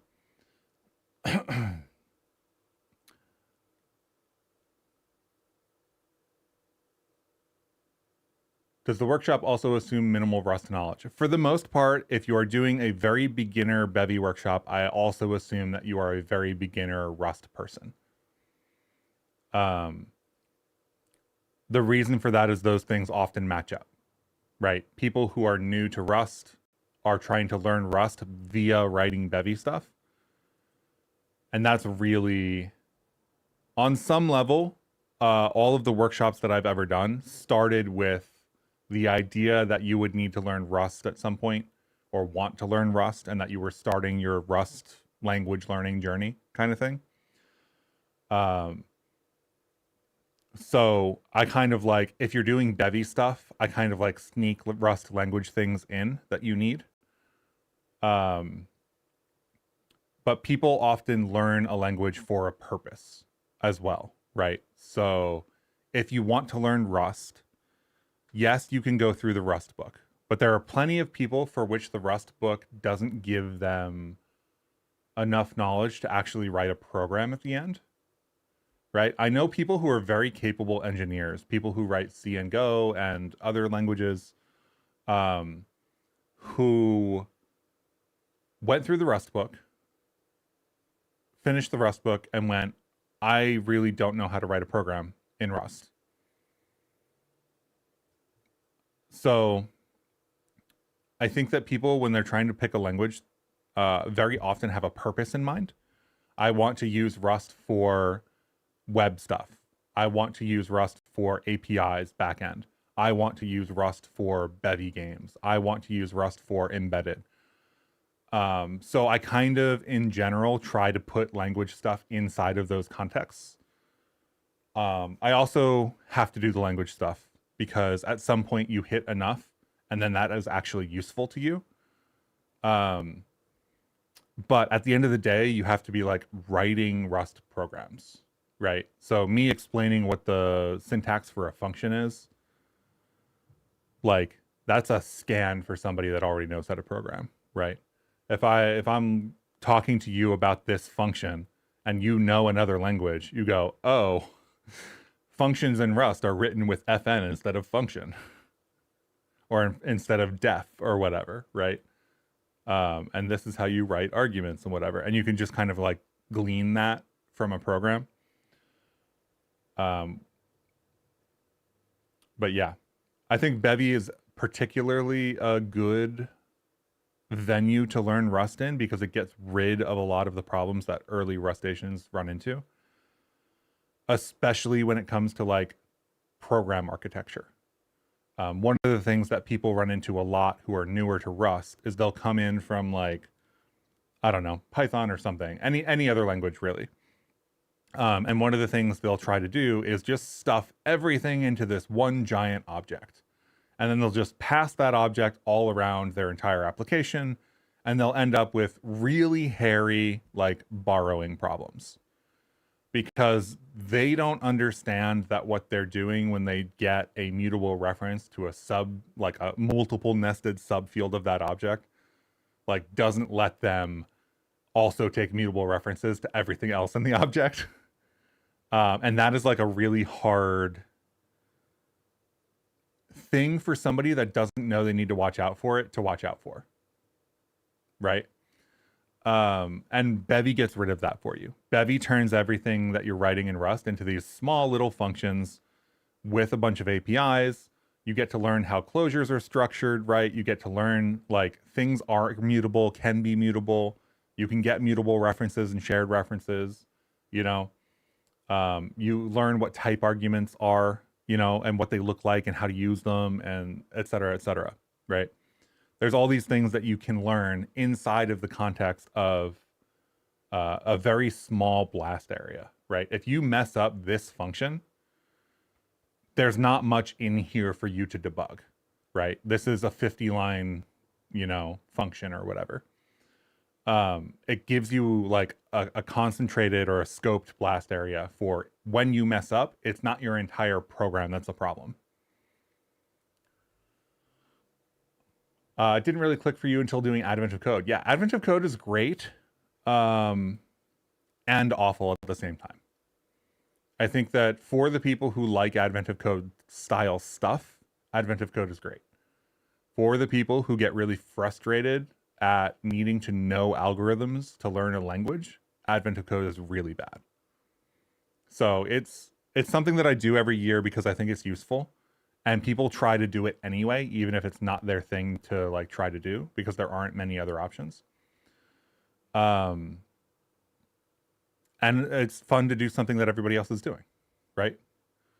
So I do it every year.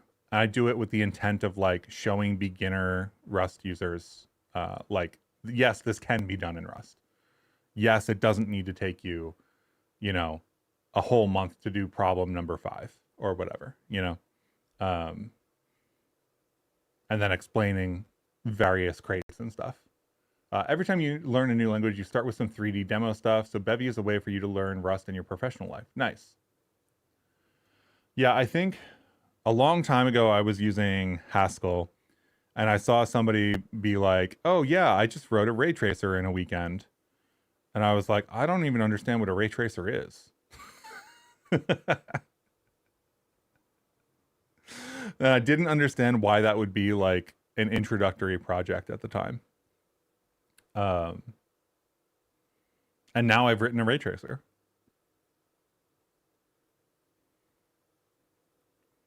Okay, command spawn, bunch of stuff, state scoped, materials ball, children. We're kind of just like using this extra children as a I'm gonna conventionally put children at the end, I think. Whenever I do this. Maybe marker component at the top for what this is, followed by all of the stuff that makes it what it is, followed by any children or anything like that. I think putting like this on the other side of children feels weird. I think children should always be last, at least in the workshops. Do whatever you want in your own programs. So we're going to observe on collision start here. I think this is fine.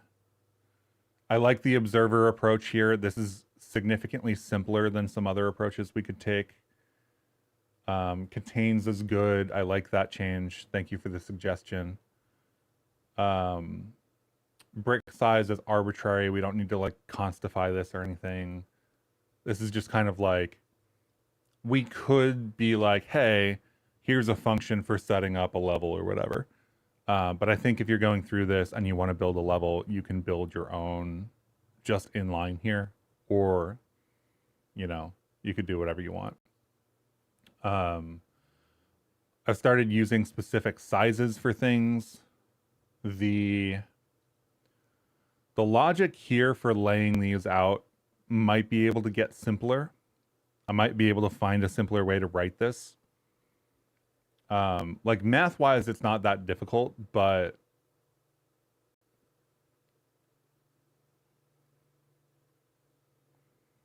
I wonder if there's a way I can write that just like reads better, if that makes sense. I feel like people get really tripped up on like, if there's a lot of little math symbols laying around, then people don't, they don't like to look too hard at it.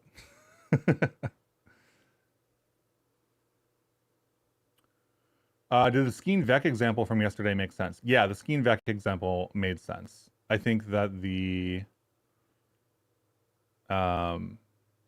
like, I don't think it was a full use case, if that makes sense. How do I phrase this?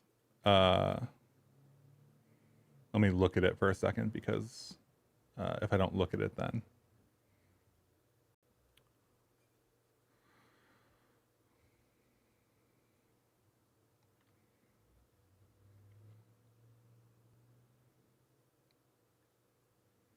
Yeah, so player spawner component, conditions, player spawn conditions, game mode team. I think that it doesn't matter what you're using this for or like how you're using it.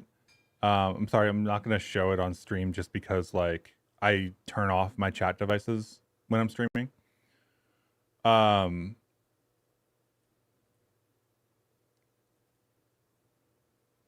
Yeah, like it's a player spawner component and it's got conditions, and I think that's fine. I don't think I need to understand the actual use case, right? I think that the fact that you want to put stuff in a vec and then use it is fine. And I don't need to understand why. Right?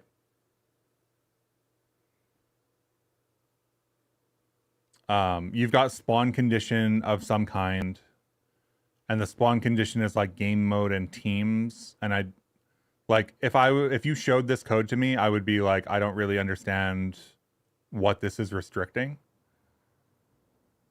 I guess which teams can spawn in which location was the first thing that popped up into my head. But that also feels somewhat dynamic. Yeah.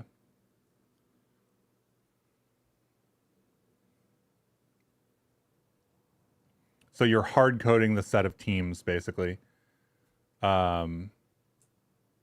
Which does feel a little bit weird, but it's not like, it's not something that I have an opinion on in that sense, if that makes sense. Like from the person developing Skeen, I should just support your use case, regardless of whether I can think of another way to do what you're doing or anything like that, right? Like I don't need to understand why you're doing it this way, if that makes sense. From the like, should I support this in Skeen or not?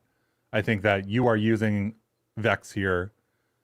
I should let you use a Vex, right? That's enough.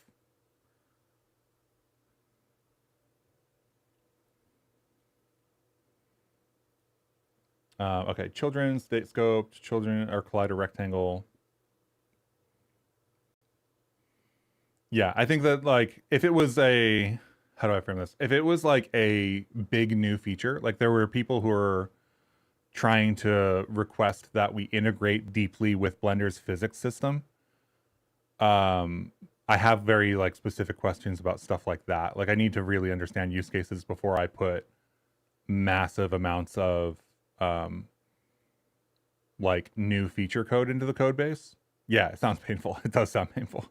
But this is like directly in line with everything else that works. Like we just don't support arrays at the moment. And like the fundamental reason for that is people haven't asked for arrays yet. You're the first person to ask for an array. Everybody else doesn't use arrays so far. And that's really the only reason.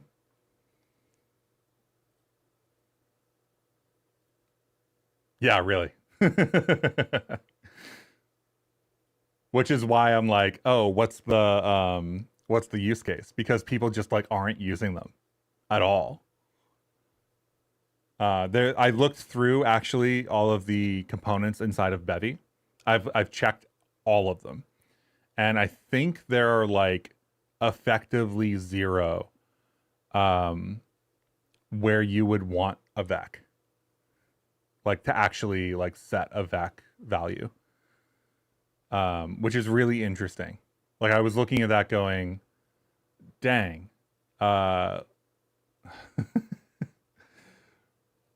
Actually, I probably have that list.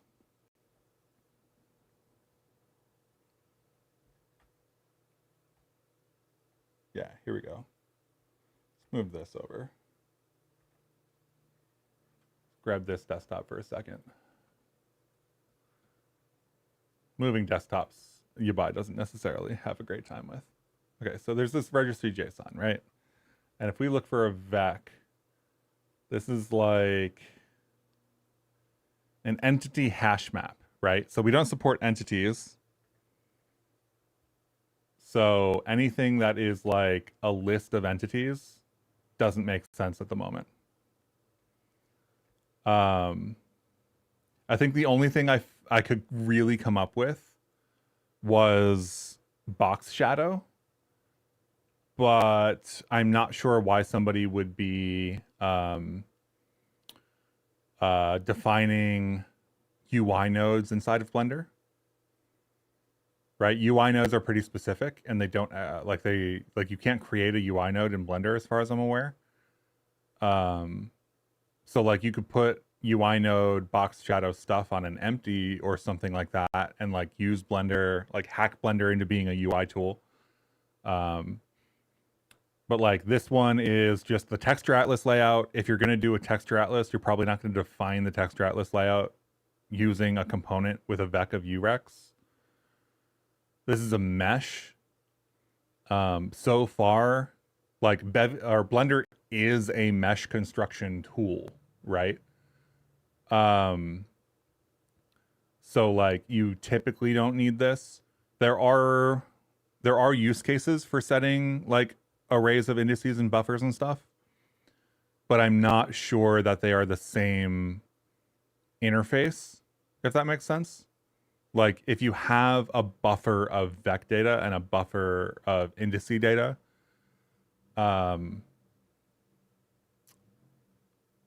yeah, I don't know. Like the try mesh from mesh with config kind of stuff, where you can specify the size, like the mesh of the collider, feels like you don't really need to do that because there are better approaches. Render asset usages, probably not. It's on mesh. Mesh morph weights, again, morph weights, skinned mesh stuff, like a vec of entities, cascade shadow config, bounds. I guess that would be like the first one that is actually like usable inside of Blender.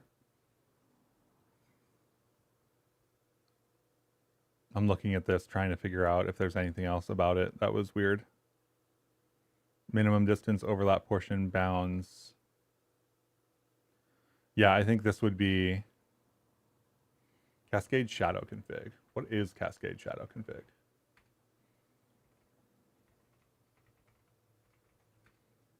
Cascade shadow config is a component that defines how cascaded shadow mapping works. Where do you put this component? Because the bounds are an F32 vec, which feels weird.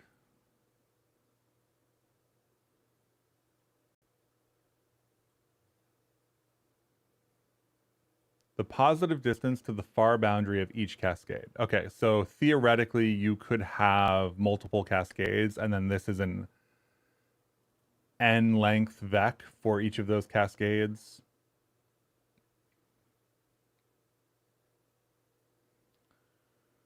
But this doesn't actually define the cascades. So anyway, yeah.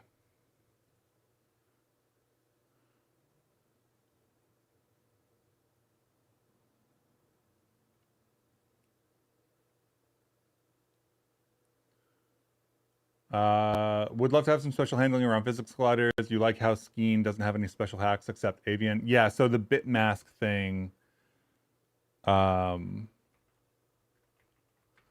bit mask thing is interesting. So what is it? Tri-mesh flags is one of the only hard-coded things that we need.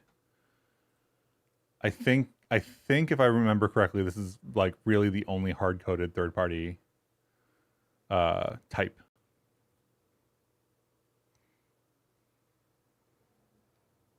And it's a bit mask, so nobody sets it. It just needs to exist. But it comes in as an opaque primitive, so we have to deal with it. I hope one day that we can force like Bevy's reflection infrastructure to give us this information. I feel like it needs a bit mask like set of information or something. I don't think we have any other avian stuff.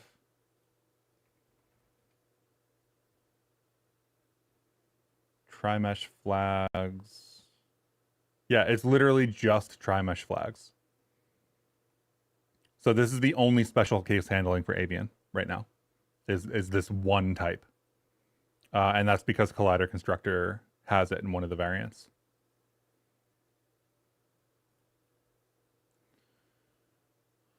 Does it make sense to bring Blender animation markers into Bevy through Skeen? I know Bevy had that functionality, but never got around to testing that. I think that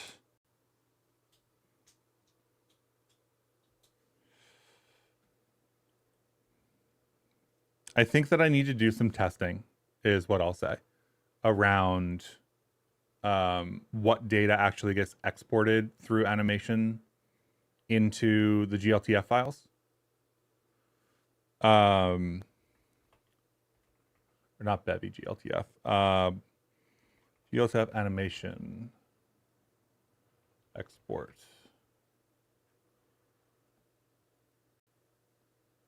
Like, I'm not super familiar with what information we actually get. I know we get enough to run the animations. I know those can get translated into animation clips, etc. But I don't have the answer for, like, it's possible that the animation markers in Blender actually do export in GLTF, and that is not a special thing. So TBD.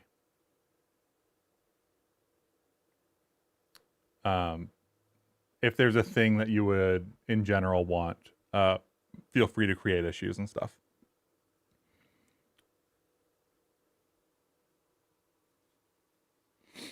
You just discovered Bevy yesterday. You can't stop learning it. Sweet.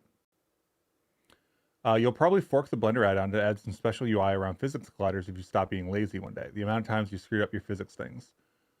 You mean like special UI for what? Specifically? You're screwing up the axes, I would assume. Like XYZ collider bounding box.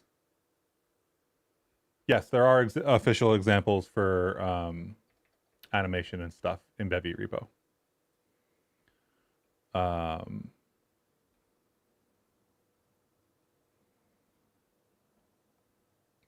But I am not sure that these, like, this is a GLTF skin to mesh. This uses simple skin.gltf, probably in assets under an animations directory. That's animation graphs. Models is where we're leaving these. Models, which one was this? Simple skin, GLTF.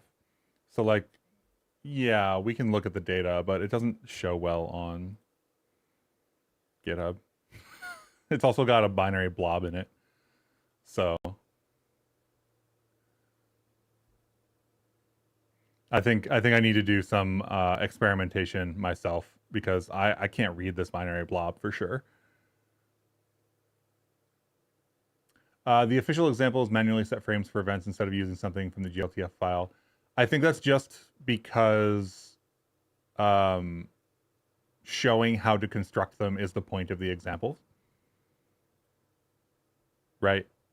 Like, just importing a GLTF mesh with an animation and playing it is not, like, the thing it's trying to show.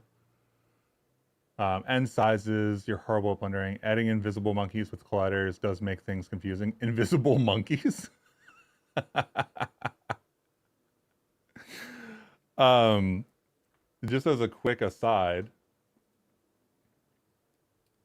if you're doing colliders in Blender, see if Blender will open for me.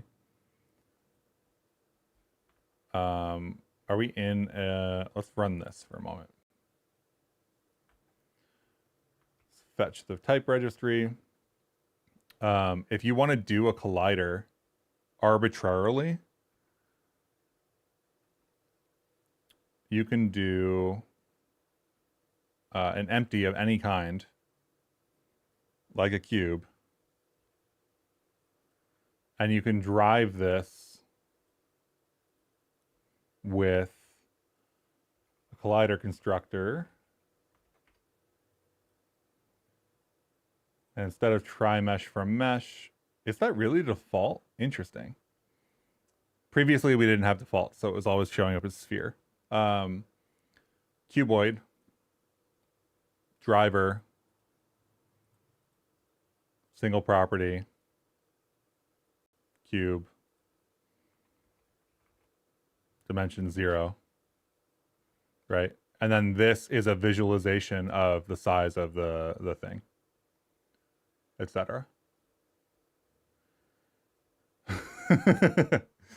Yeah. So you can do this with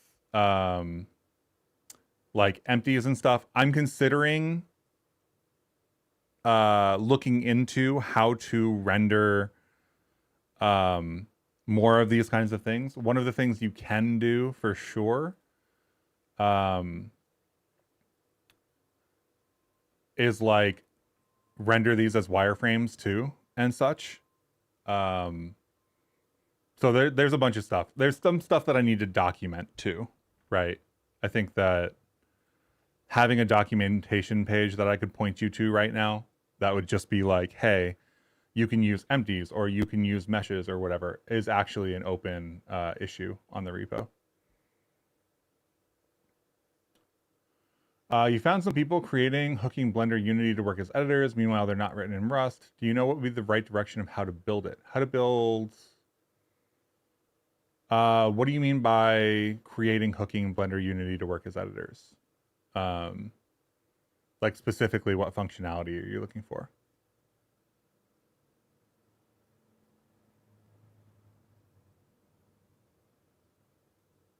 Right, like an editor. So you have a vision in your head of what editor means, and I don't have that vision. Is kind of what I'm getting at, right? Like you say editor, and I don't know what you mean by editor specifically, because editor can mean many, many different things, right?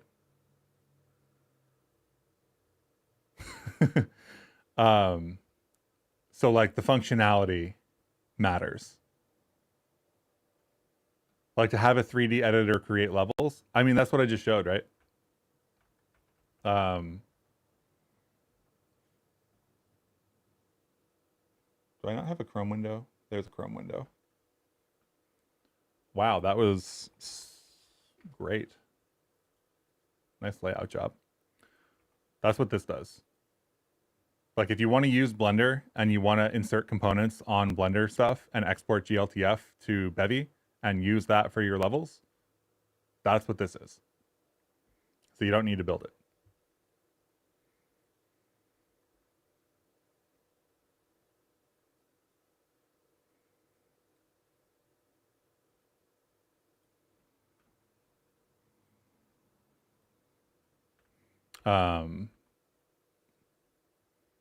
That's what I do for this game.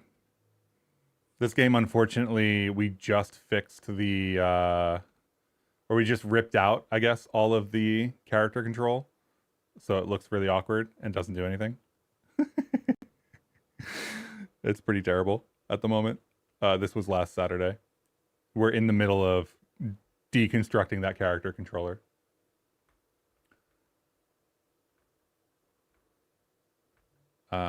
What are we? Okay, here's some animation stuff too.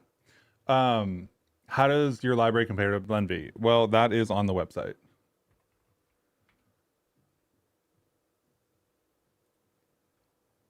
Compared to Blenvy. Realistically, from a practical perspective, Blenvy doesn't have a 0.16 release and it didn't have a 0.15 release. So unless you are actively using Blenvy right now, the comparison is that Skeen exists and is maintained currently. And Blenvy is kind of like not currently in a well-maintained state. That may change. Somebody may fork it, publish their fork. TBD. If you're looking for the actual feature comparison, the feature comparison lives on the website. It's kind of like Blenvy does some stuff, Skeen does some stuff. Skeen's design goals are significantly more minimal. and aimed at being able to upgrade from Bevy version to Bevy version very quickly. So if you look at the Skeen code, the Rust code for Skeen is like 3 files right now. The lib file is like 250 lines of code total. It's like an observer basically and some reflection construction. BRP is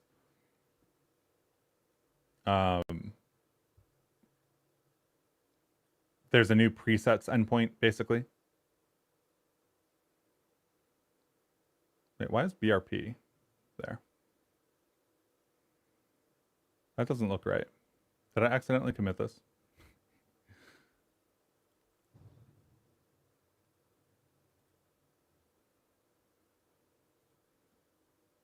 lib.rs brp.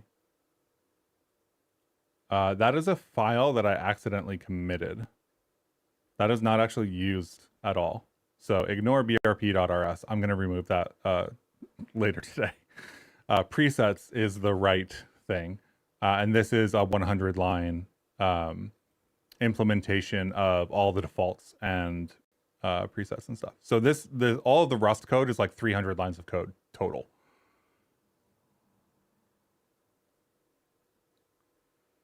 Are you looking for contributions for your project? You mean Skeen? Yeah, absolutely. If you wanna build something, that's cool. I would probably talk to me before you start like building some massive project on the side, so that we like are aligned on whether it's even something that should be merged or whatnot. But yeah, absolutely. There's a lot of documentation that needs to be written here as well. So depending on what you want to work on, a lot of the work here is documentation in Python, I will say.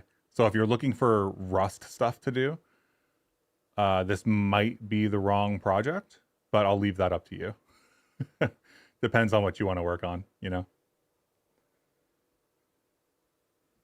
I generally speaking, I don't anticipate people contributing to Skeen very often because a lot of the code is Python and it's like Python code for a Rust ecosystem. So you were just working on animation in Bevy and you find it confusing. You just want to animate a simple transform, but you need so many things and it's not clear why you need the ID and all that. Yeah. I think that's a reflection of the fact that the APIs that currently exist for animation in Bevy are low-level APIs. So instead of doing like .ease2, which is an API that could exist, right? Like transform.ease2 transform, right? That could exist. Instead of that existing, we have low-level support for setting up whatever animation you would want to set up.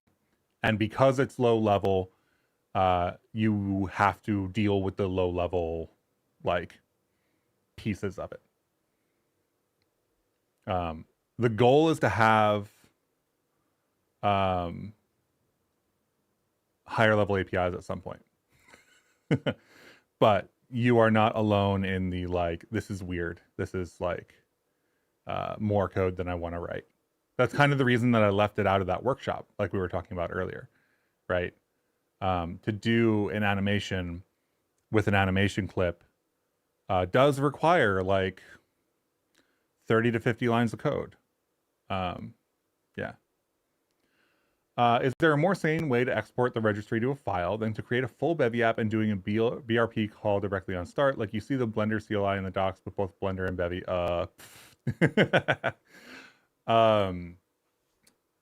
Yes, technically yes. I think there's actually an example of this in, like, you will have to run the app.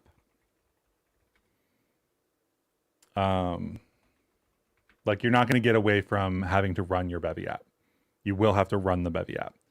But the thing that you can do, which I think this person, when they PR'd the functionality, originally included an example of, is this little piece of code here can run on startup And basically, you can either have this run every time you start up, or you could have this run only when you pass in a feature flag, or something like that. Yeah, it's basically BRP on start.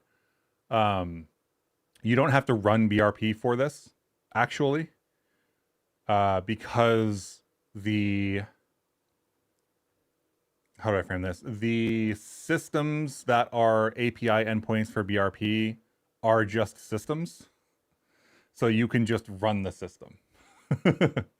So you don't have to like start the web server and everything. Right. This is like world run system, export registry types. This is the Bevy remote endpoint for the registry endpoint. This is 16.882. I've considered thinking about building this into Skein so that if you wanted to, you could do this. Just offering this function, basically, this types to file function, and letting people set it up, or putting it, or doing it like this and putting it behind a feature flag or something. I don't know. I just haven't gotten around to it. But yes, you can do that. You do have to run Bevy.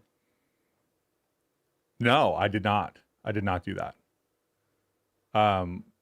So the original implementation for like exporting registry types was in Blenby. And then that got PR'd into Bevy proper in this PR. This PR's implementation in Bevy is what we use. We use Upstream's API. We don't have our own. That is slightly not true in the sense of for Bevy 0.15, we did have to backport that API for 0.15 because it didn't exist. So for 0.15, if you're using Skein, Bevy 0.15 has a little Bevy 0.15 support file that I just delete for 0.16.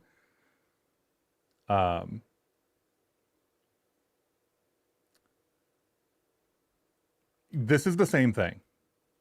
So just to be clear, anything that you can do, doing that in 0.16, you can do in 0.15, because this is pub. Like this is just grab the one from Skein, which is export registry types, which is the same function you'll need in 0.16, and just include a note that's like, to do 0.16 upgrade, change this to be the like internal one, you know, or something like that. So this is meant to be as close as possible to the version that is in 0.16. So yeah. This is totally possible. And we probably should build in like writing it to a file or something like that to Skein. Sounds good. This sounds like a fun way to contribute. You'll take a look. Really, you're just wanting to help and learn. You found yourself in a position to be able to finally start contributing. You've been a code monkey for companies for the last 7 years, and now you can start focusing on what sounds fun to you. Sweet. That's awesome. It's always nice for that to like open up. And like, I'm a person who really does actually love programming. Like if I wasn't getting paid to do it, I would still do it. I know that's not true for everybody, and I know that not everybody has the capacity to do it as a hobby and also as a job. So it's really awesome whenever you like see somebody who kind of gets to open up like that and be like, oh, now I can actually do this for fun. Like I'm good at this enough where I can go do whatever I want. Now you don't have a Bevy app running in the background eating your CPO just for Skein. LOL, thanks. Yeah, also you don't need to have it running all the time. Only like once you fetch the type registry, you can close the Bevy app.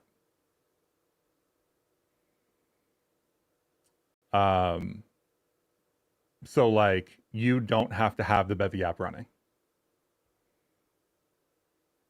How? Yeah, you're forgetful. Yeah, me too. I went to play Baldur's Gate yesterday or the day before with some friends and stuff, and I was running Blender and Ableton and Photoshop, and like I didn't close anything. I just forgot about it all, and I was like, why is my Baldur's Gate performance not doing so well. Oh, maybe it's because I've used all of my CPU. Doing coding at work is low-key killing your hobby coding. Yeah, for sure. That happens to a lot of people. So much RAM. Yeah, I mean, like, so my computers, the one of the things that I feel pretty strongly about in terms of computers is to just have as much RAM as you can get. Um, I have 64 gigs on this laptop. I have the capacity for, I think, 256 on my PC. Um, I forget how much I actually have in the PC. It's either 64 or 128. Um, yeah, 4 gig is not enough. I think that my minimum today, if I was going to buy a new computer, would be 32.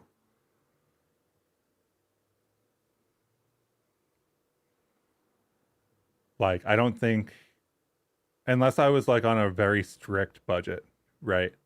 Unless I was trying to work around financial issues and stuff. But I think if I'm just going to buy a computer, I'm not going to go below 32. Yeah, 4 gig is basically just Teams. Teams in a terminal is an Yes. I think that if you are a person who programs, investing in the computer that you use is basically just going to pay dividends forever, right? There's no reason to sit and wait for compile times if you don't have to. Yeah, so animation clips and stuff. Yeah, we talked about the animation stuff earlier, but I did show it. Here's it again. Like, what is this? 94 to 131, we'll say, is necessary, and then you have to insert it. This code is a little bit formatted for vertical length rather than horizontal, so you're talking about like 40 lines of code to set up an animation, which is just low level, you know? Like, and I think for a lot of people, it's not even clear what this animation target thing is.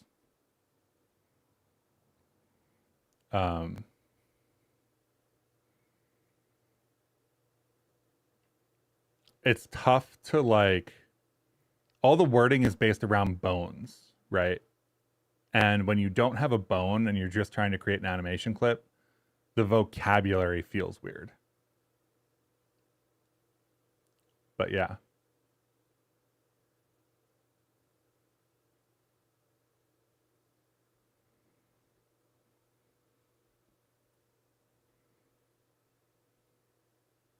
But animation target ID is basically just hashing strings,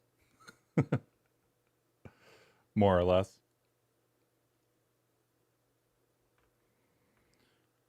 Cool. Block breaker.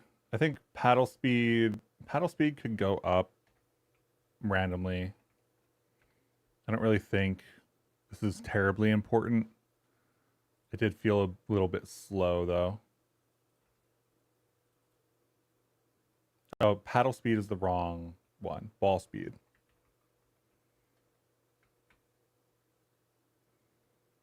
Where do we start? The ball with velocity 50 and negative 200. Let's like double this maybe.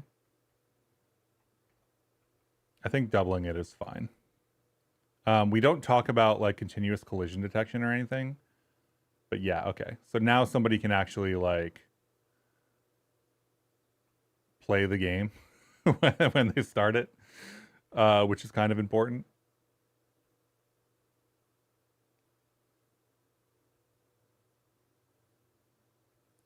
It's a little bit choppy, I feel like. A little choppier than I think it should be.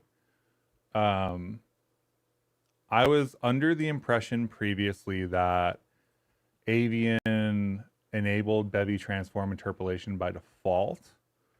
But because we're using a GitHub version of it, I am not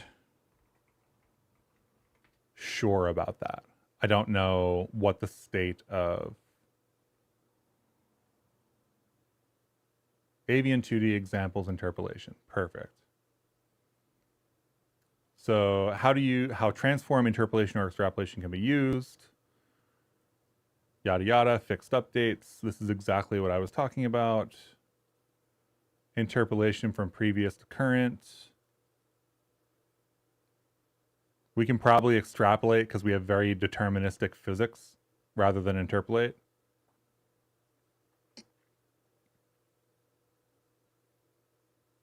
Like the prediction is basically never going to be wrong because it's all just a ball bouncing around. Yeah, but not only does Avian have interpolation, but you can use the crate they use to power the interpolation without Avian at all. So if you want to do things in fixed update and you want that to look smooth, you can just drop Bevy transform interpolation into your project, which is fantastic. It's really wonderful. I used it on a Game Boy Advance demo. It works on no standard. So like, that's just really cool. It's completely irrelevant, but yeah, like you can use this crate to smooth visuals for a Game Boy Advance game. Okay, so physics plugins. It's included in physics plugins by default. Resource, time, startup. This is looking like it's on by default. Ah, no, we have to enable it. Okay.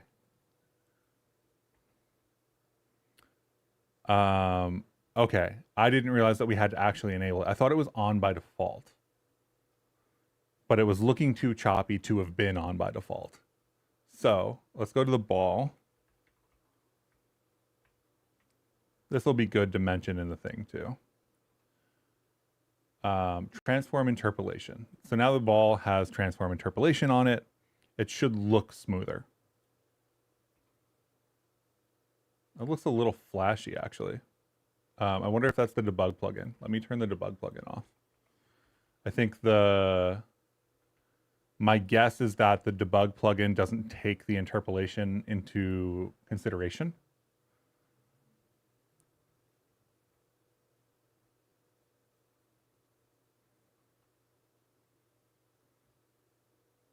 This feels a lot smoother to me. I don't know how easy it is to see on stream because I don't know what the frame rates do to things, but this feels, yeah, it's not easy to see the ball. It's not really meant to be viewed via stream. It's meant to be like a thing you build on desktop. So trust me when I say it's easier to see the ball when it's on your monitor. We don't have an end condition for this game. You just kind of like lose at the end.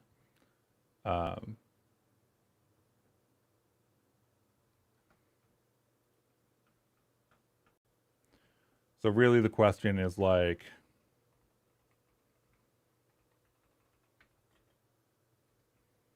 do we want extrapolation or do we want interpolation? And I don't think it matters either way, really.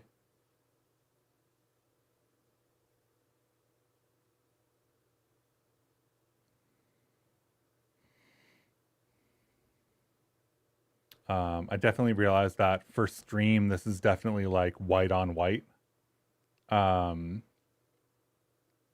Maybe we change the background.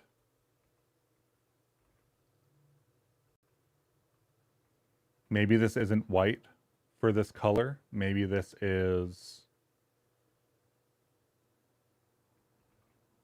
slate 200 or 400 maybe.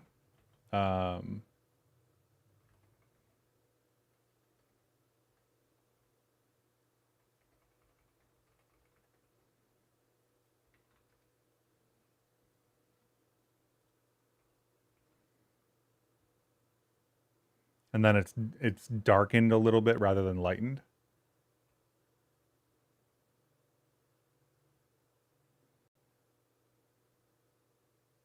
Again, like the the visibility of the ball versus the background is kind of like on desktop. This is really easy to see.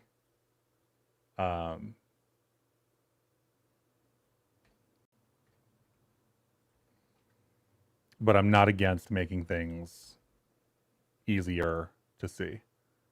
So if I make this really small, like it's pretty obvious in this case.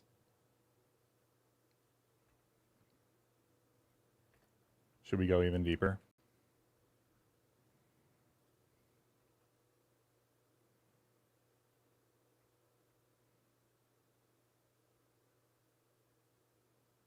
We could even get rid of the background entirely if we wanted to. I guess the background doesn't really add anything to the workshop, right?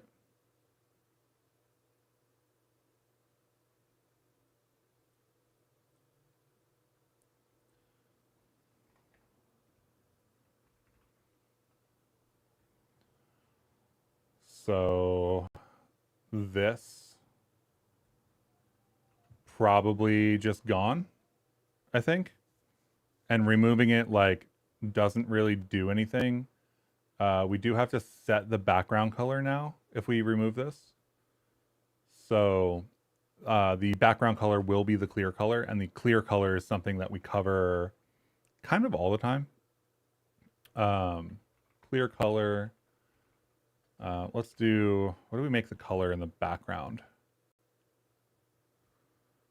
Let's do like a slate 950.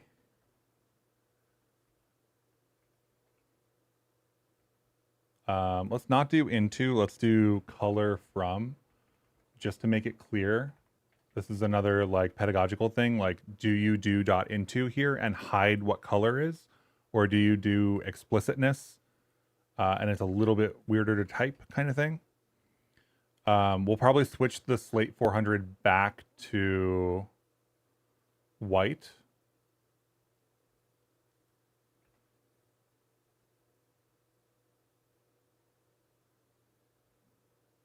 The text color needs to be changed now because text color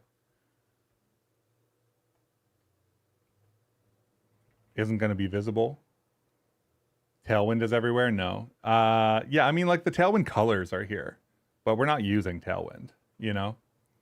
And I will say the Tailwind colors are better than like the default CSS colors, right?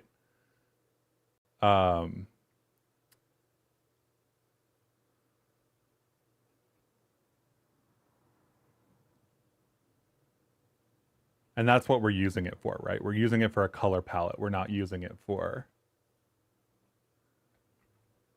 the CSS-ification or whatever. Let's do slate 50 alpha 4. Does that work? Feels a little weird. With the dark background, we don't need it to be as intense.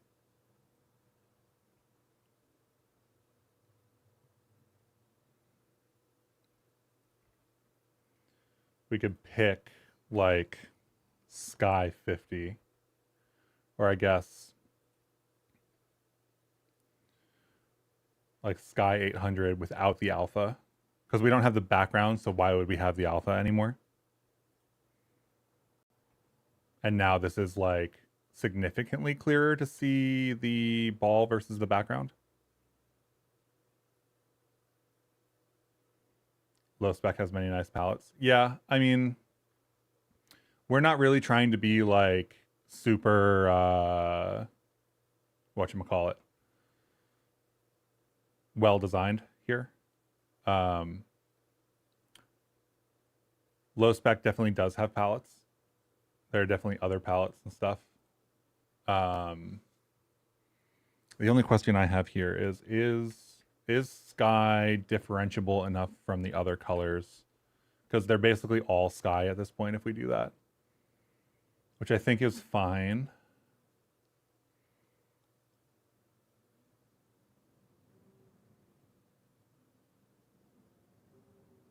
And theoretically there would be other colors too.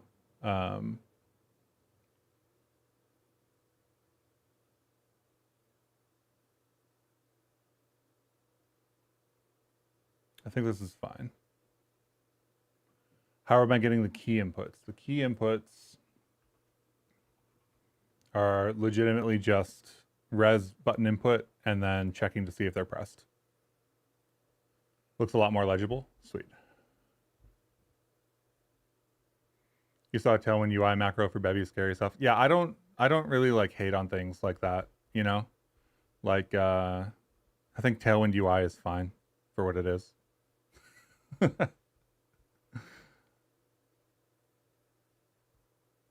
Yeah, the legibility of the color palette is really what I was concerned about there.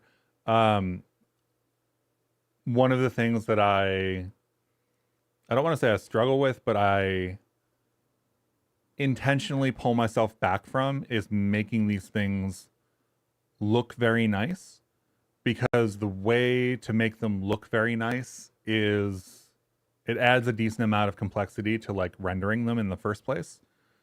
Like if you want let's say even just like a drop shadow, right? Like if you want a drop shadow and you're working on say like the web, you can use like text shadow, right? Like you can do like text shadow whatever, or like box shadow. Let's go with box shadow whatever, right? Let's not even do text, which is fine. And you're like, okay, box shadow whatever, it's got a drop shadow now, great.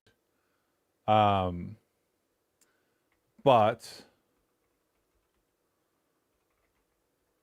the way to get a nice looking drop shadow, if I'm not going to remember any of the tools that exist for this.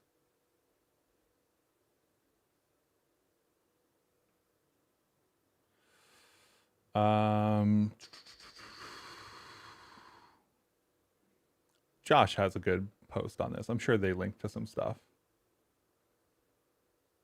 Josh has good CSS content if you've ever need CSS content. I'm looking for the tool though, not the explanation.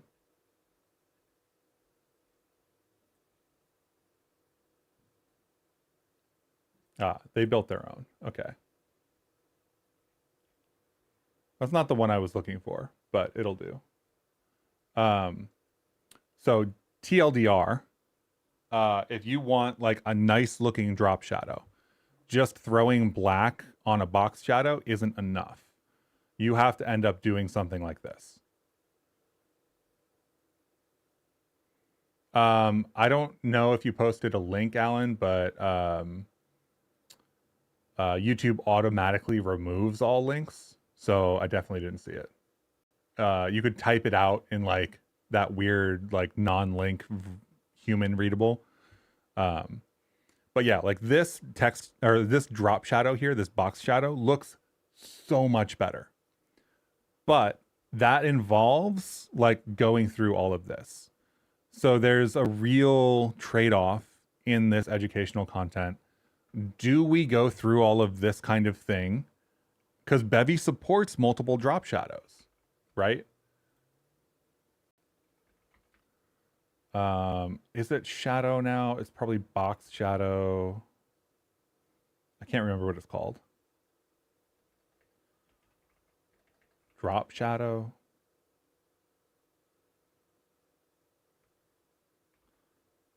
Oh, there we go. Box shadow was a module. Shadow. Box shadow. We don't want the pipeline. We just want the... We just want the feature. This is all of the... Where's the component to put this on? This is a render pipeline. This is like a render phase, like level stuff. There we go. Box shadow. It is called box shadow. Why couldn't I find it earlier? Anyway, box shadow. Box shadow accepts a vec of shadow styles. We could totally do that. 100%. We can do this. We can get these nice, drop shadows at any elevation or whatever. We could do this. But is it worth speccing all that out and writing that out inside of like educational content? So it's the trade-off, right? Like you either do the simple thing like this and say, if you want to get deeper into box shadows, you're going to have to do it in another workshop, right? Or you just dump a bunch of code on them and go, here's a nice box shadow. I could build a tool at the end of the day of like, basically build the same kind of shadow generation tool in Bevy, throw it on the Rust Adventure website and be like, if you want to drop shadow in Bevy and you want it to look nice, go get this one. It's totally possible. It just requires more investment. So that's the trade-off all the time. Like these things could look very nice. But doing so requires that extra code. And I think teaching people how to make things look nice is worth it. But if it's too hard for them to figure out how to make something look nice, they'll skip it.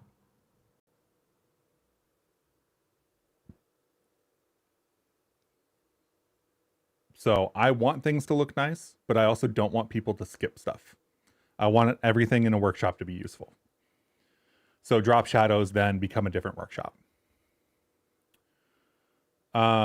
We could just interpolate all here as well.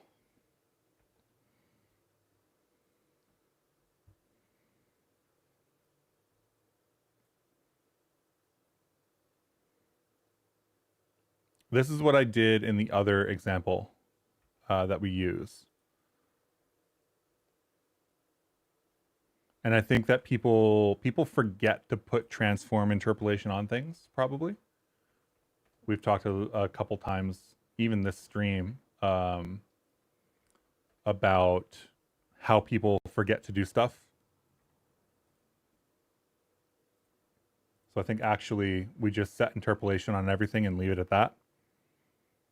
All of the stuff we have moving can be interpolated, and it's fine.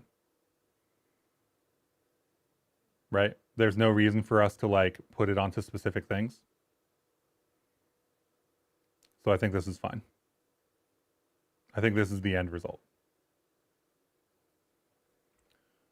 Could the new Bevy UI implement drop shadows for you and abstract it away in the future, but not initially, but down the line?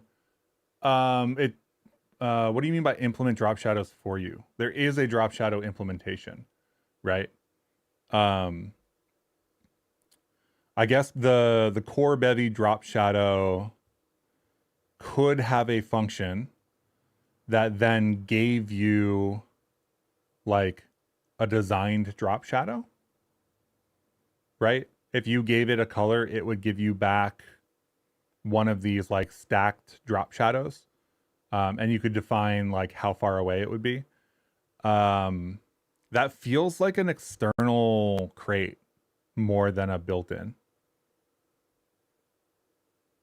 You know? Like, that feels like somebody doing a Tailwind, or a Bootstrap, or a like a component library for Bevy. I do really like the idea of sticking that in. I don't think it changes all that much.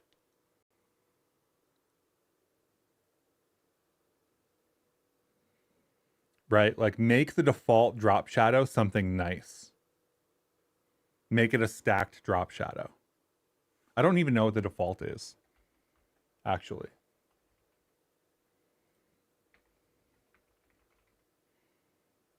Maybe I'll try to PR that.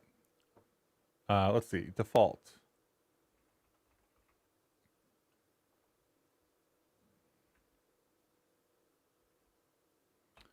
For box shadow samples. Box shadow doesn't have default, apparently.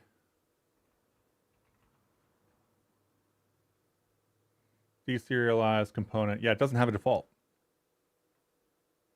That's really interesting. I guess shadow style would be the default, wouldn't it?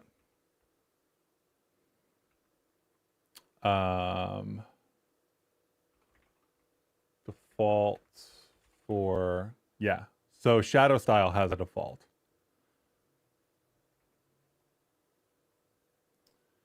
And Box Shadow does not. Box Shadow is a vec of shadow styles. Box Shadow new creates a single shadow style, but Box Shadow doesn't have a default.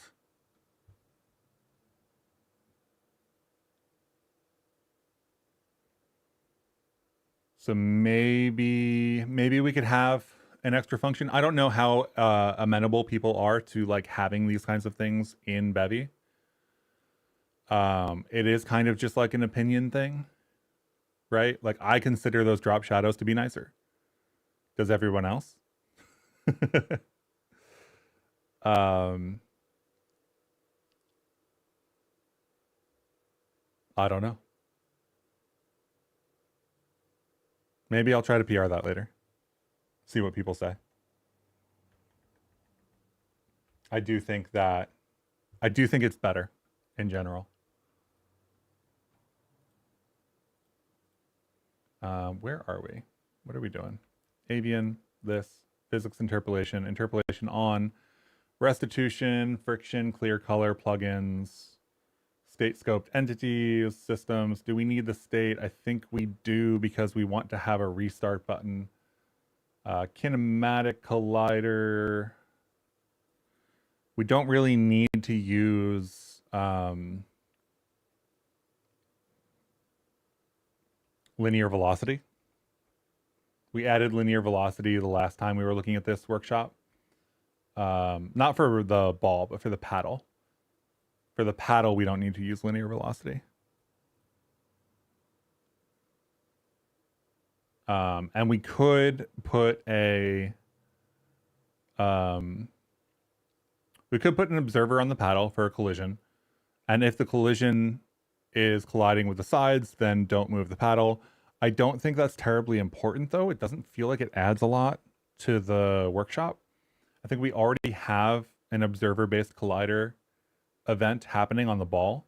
So if we wanted to, or if somebody else wanted to, stop the paddle here rather than letting it go, they could implement the observer, and then that is actually a good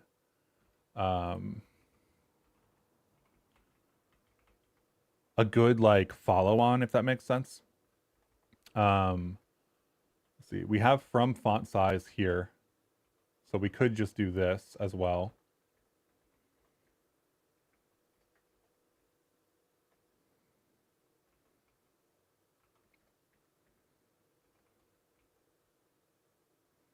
Right, text font. It's the only place we're constructing it. This is the only file. So we could do just from font size.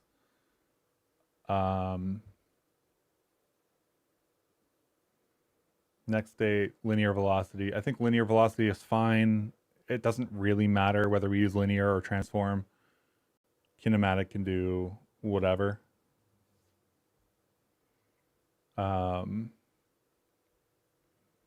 Yeah, otherwise I think this is done. Whenever Avian ships, this can get recorded.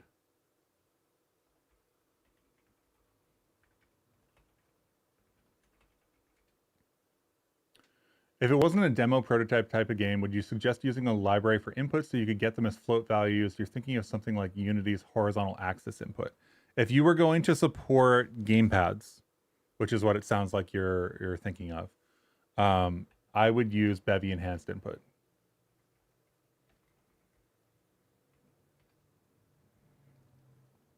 This is where I would go. This is my new recommendation. It's a fairly new recommendation for me.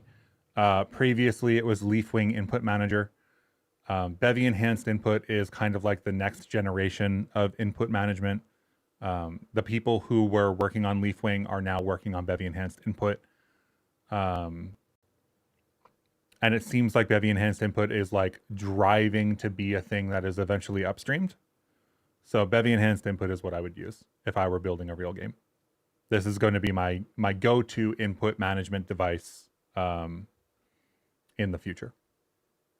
And it is for the game that we're building on Saturday, as of last Saturday. We looked at the APIs. It looks pretty good. This is the person that we were looking at. Replicon is another project that they maintain. Alice, obviously Alice of of Bevy fame, works on Bevy, is paid to work on Bevy. So uh, high profile maintainers maintaining this crate. Um, that's what I would go with. I think that for this demo, we're only doing keyboard. We could do gamepad. I don't really think that it's that important for the demo. Right? Doing multiple input control, not really that important. I think as these workshops grow in complexity, more of those libraries will come in. So, for example, we were talking about building out like a full RPG earlier or whatever. If we build larger games, we are going to depend on dependencies way more, right?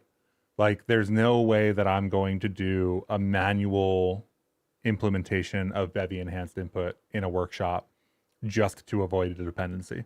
We're going to pull in Bevy enhanced input and like configure a gamepad. So that's another thing, right?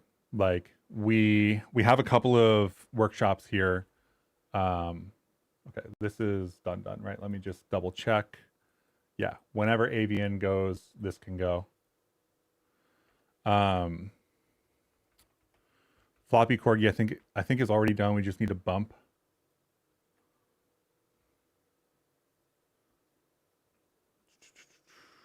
Cargo.toml. Bevy transform interpolation, I think might have a release.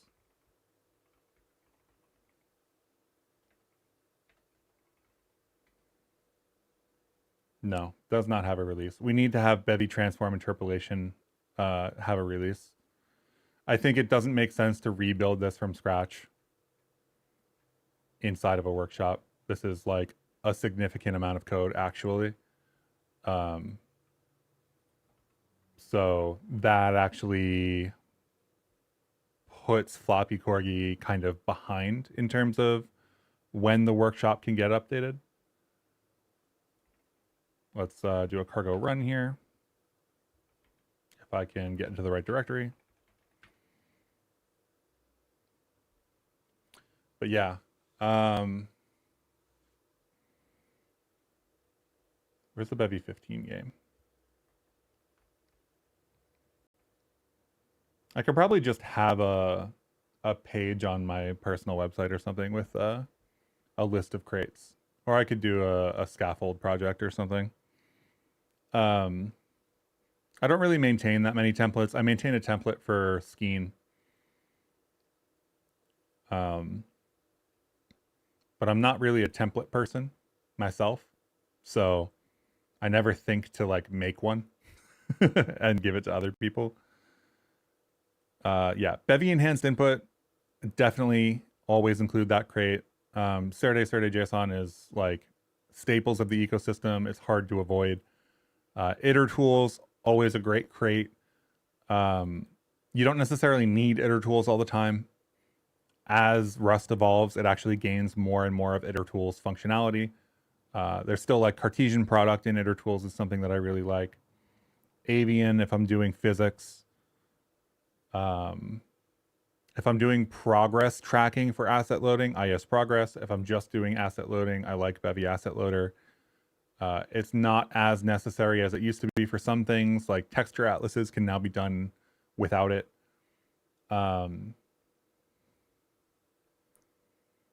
Yeah. One of the things I want to do for this week in Bevy is have like a list of all of the crates that people can go for and go look at. And then when they get updated like week to week, those all get put on the This Week in Bevy website. Not necessarily in the issue, but like as a sub ecosystem of crates.io, if that makes sense. Like I feel like people don't necessarily want to be searching crates.io for Bevy crates, right? Like you can absolutely do like Bevy. But now you have to search through 2,000 results. And it's kind of a lot. And you can like sort by downloads, but then you get glam and eGUI and eFrame and Taffy. And like, yeah, technically these are Bevy crates, like Bevy Utils, Bevy Reflect. These are not the things that I'm looking for, though. I'm looking for third-party Bevy ecosystem crates, right? So I think having a nicer interface would be good. The gold standard of crates. One of the things that I want to do is like include project tracking too. I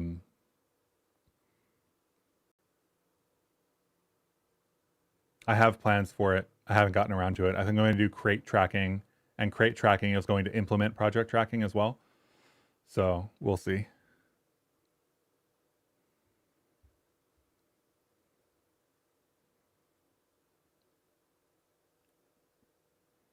Am I running out of space on my hard disk? Because that's why this is taking a while.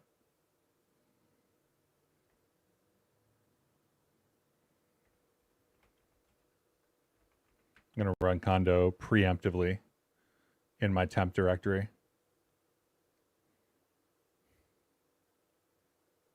Condo is a great tool.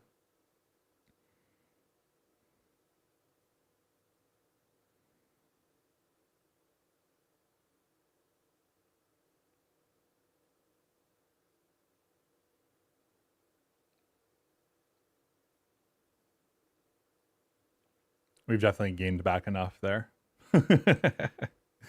We gained back like 50 gigs or something. So this is a project that we use Bevy transform interpolation in and not Avian. We don't need Avian because the collisions don't matter, you know? Like, if you hit the thing, then your score resets. This is generally fine. It's got some animation in it. This is Texture Atlases without Bevy Asset Loader. It's got a slight shader in the background, which I think adds a lot to the vibe. It's a good place to start like introducing shaders. Oh wow, that actually turned out to be exactly 50. That's funny.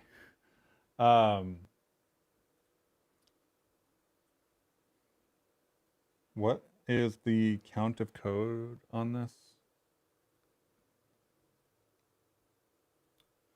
Floppy Corgi, 500 lines of code. So not too bad. About 300 of it is in main. We've got lib. The background material, I think this is just going to be a separate lesson. Like it's going to be the workshop, and one of the lessons is going to be this background material. So I think having the separate file makes sense. Because yeah, this isn't a lot of code, but it's going to be this and also this. And just creating two files that are associated with each other, I think isolates that very well. And then pipes and pipe plugin, transform, visibility, visible. Do we need visibility here? I guess it's a pipe, transform. Transform doesn't require visibility, right?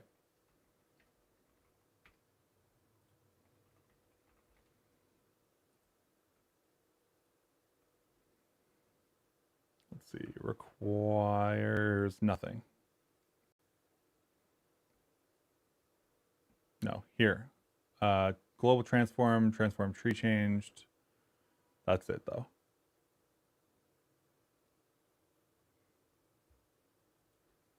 So if we want it to be visible, we got to put visibility on it.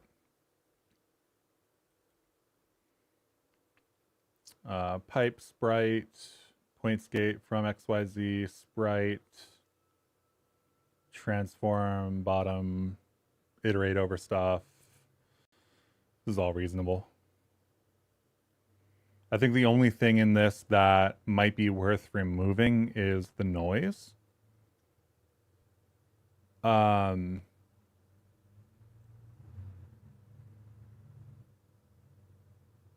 Feels good though in general. I guess it could be a sine wave, right?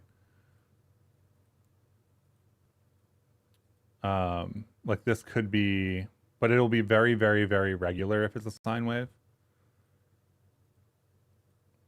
So I think the noise is necessary.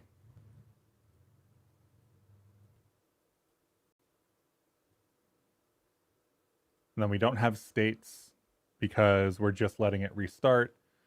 Triggering an endgame if the corgi is out of bounds. We do our score update stuff. This is interesting because it introduces the idea of like hiding certain functionality behind feature flags. So like the debug colliders feature, if we do cargo run features equals debug colliders,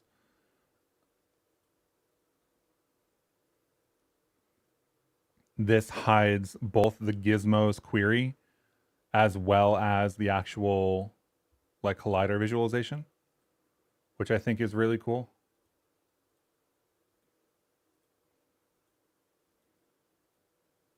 I think people will wonder why these look like they're fading behind a little bit, but that's okay. Not too worried about that.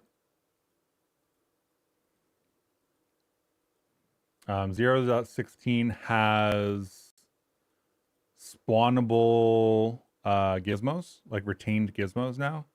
So we could choose to use that API instead. I think that's the only change here that we could make. The question is, do we want to do that?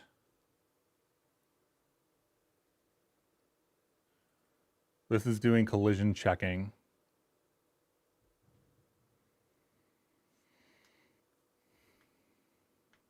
I think that because these are colliders, we want them to match the code that's next to them. So spawning it in doesn't make sense because that takes the debug visualization away from the actual location at which it's being handled. Right? Like the collider is the AABB2D and the rect2D is the associated visualization with the collider that we are actively checking at that point. So I think that's fine. I think we're not going to use the retained gizmos for this project.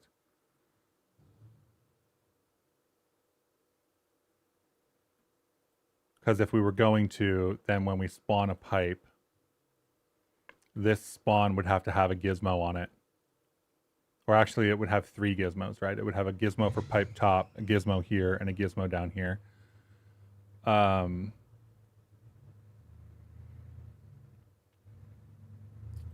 I guess that would be fine too, now that I think about it, because we have size information here anyway.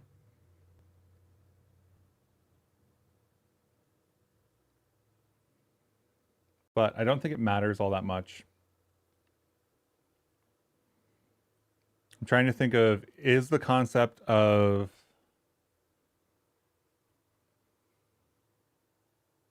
no, I want to do it like this. This is definitely it. This is definitely it because we're going to talk specifically about colliders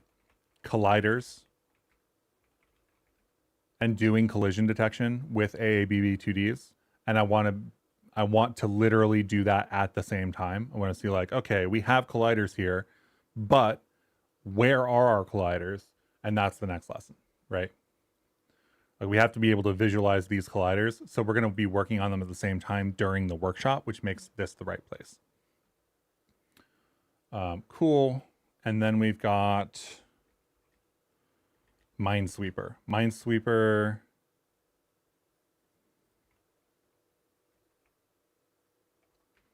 uses Bevy ECS tile map. I think that's fine.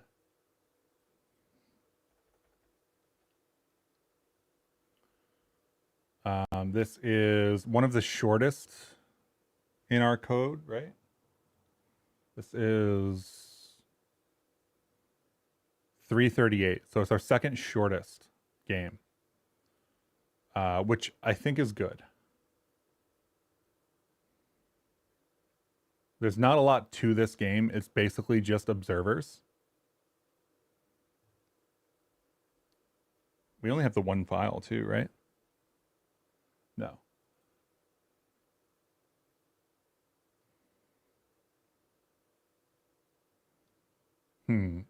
This is the thing that I think points to needing an update inside of Bevy ECS tile map. So picking for individual tiles.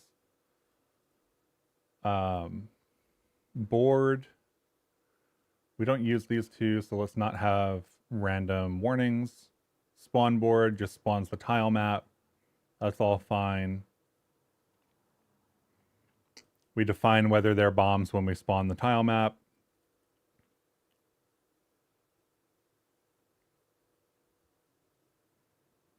It's just the one tile map. So it's basically like spawn the Minesweeper board. Assets.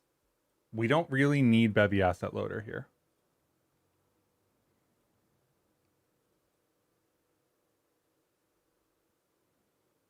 Does Bevy asset loader have an actual release yet?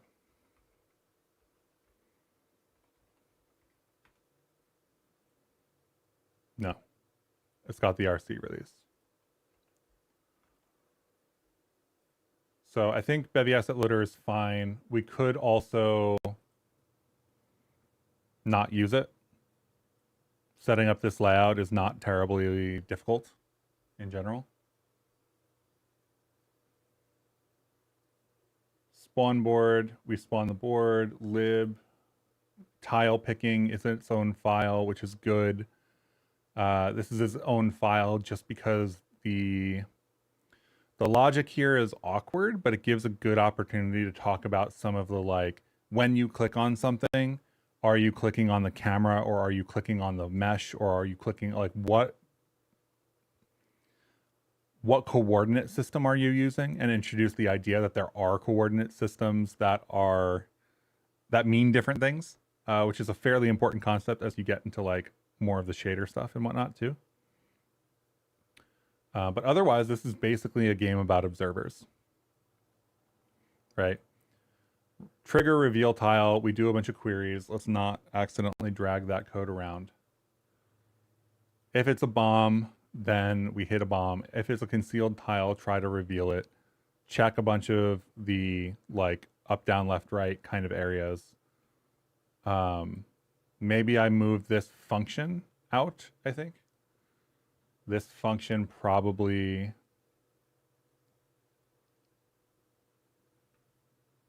is this whole thing.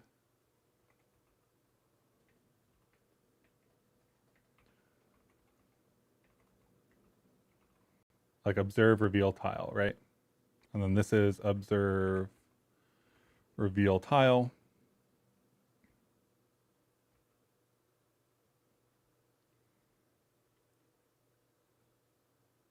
Get rid of this, get rid of this, add that, save, and now we get some nice formatting. And I guess this could be, it can't be a match actually.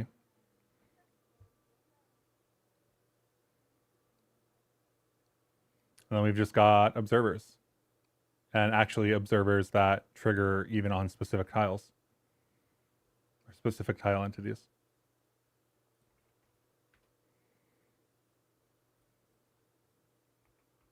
Did I mistype? Observer reveal tile, observe reveal tile.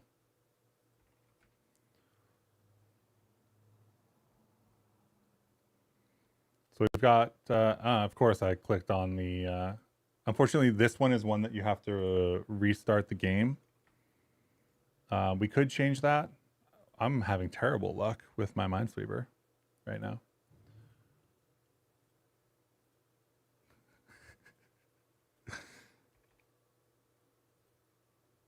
Okay. And then there's like mechanics like this. And then if you hit a bomb, which I can't seem to click on, then these are green when you click them, if you marked them correctly. Otherwise, you just see all the bombs, and that's it. So we could add a state here to like restart the game, similar to the state that we had in Blockbreaker. So I think maybe I'll do that.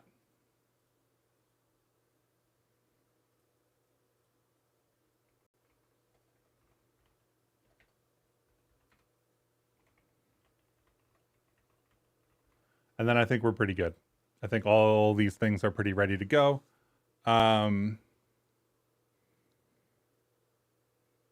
and we can get them done. Then they'll be recorded and uploaded and whatnot. Is there any of them that we can actually upload? This needs to, oh, I didn't. Okay, this needs to be 0.16. So Rand is an open question. But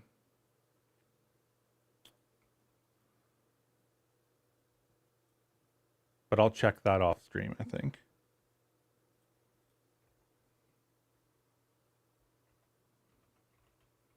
I think updating Rand is probably a bad idea. But I'll check in on Bevy's dependencies. But that's it.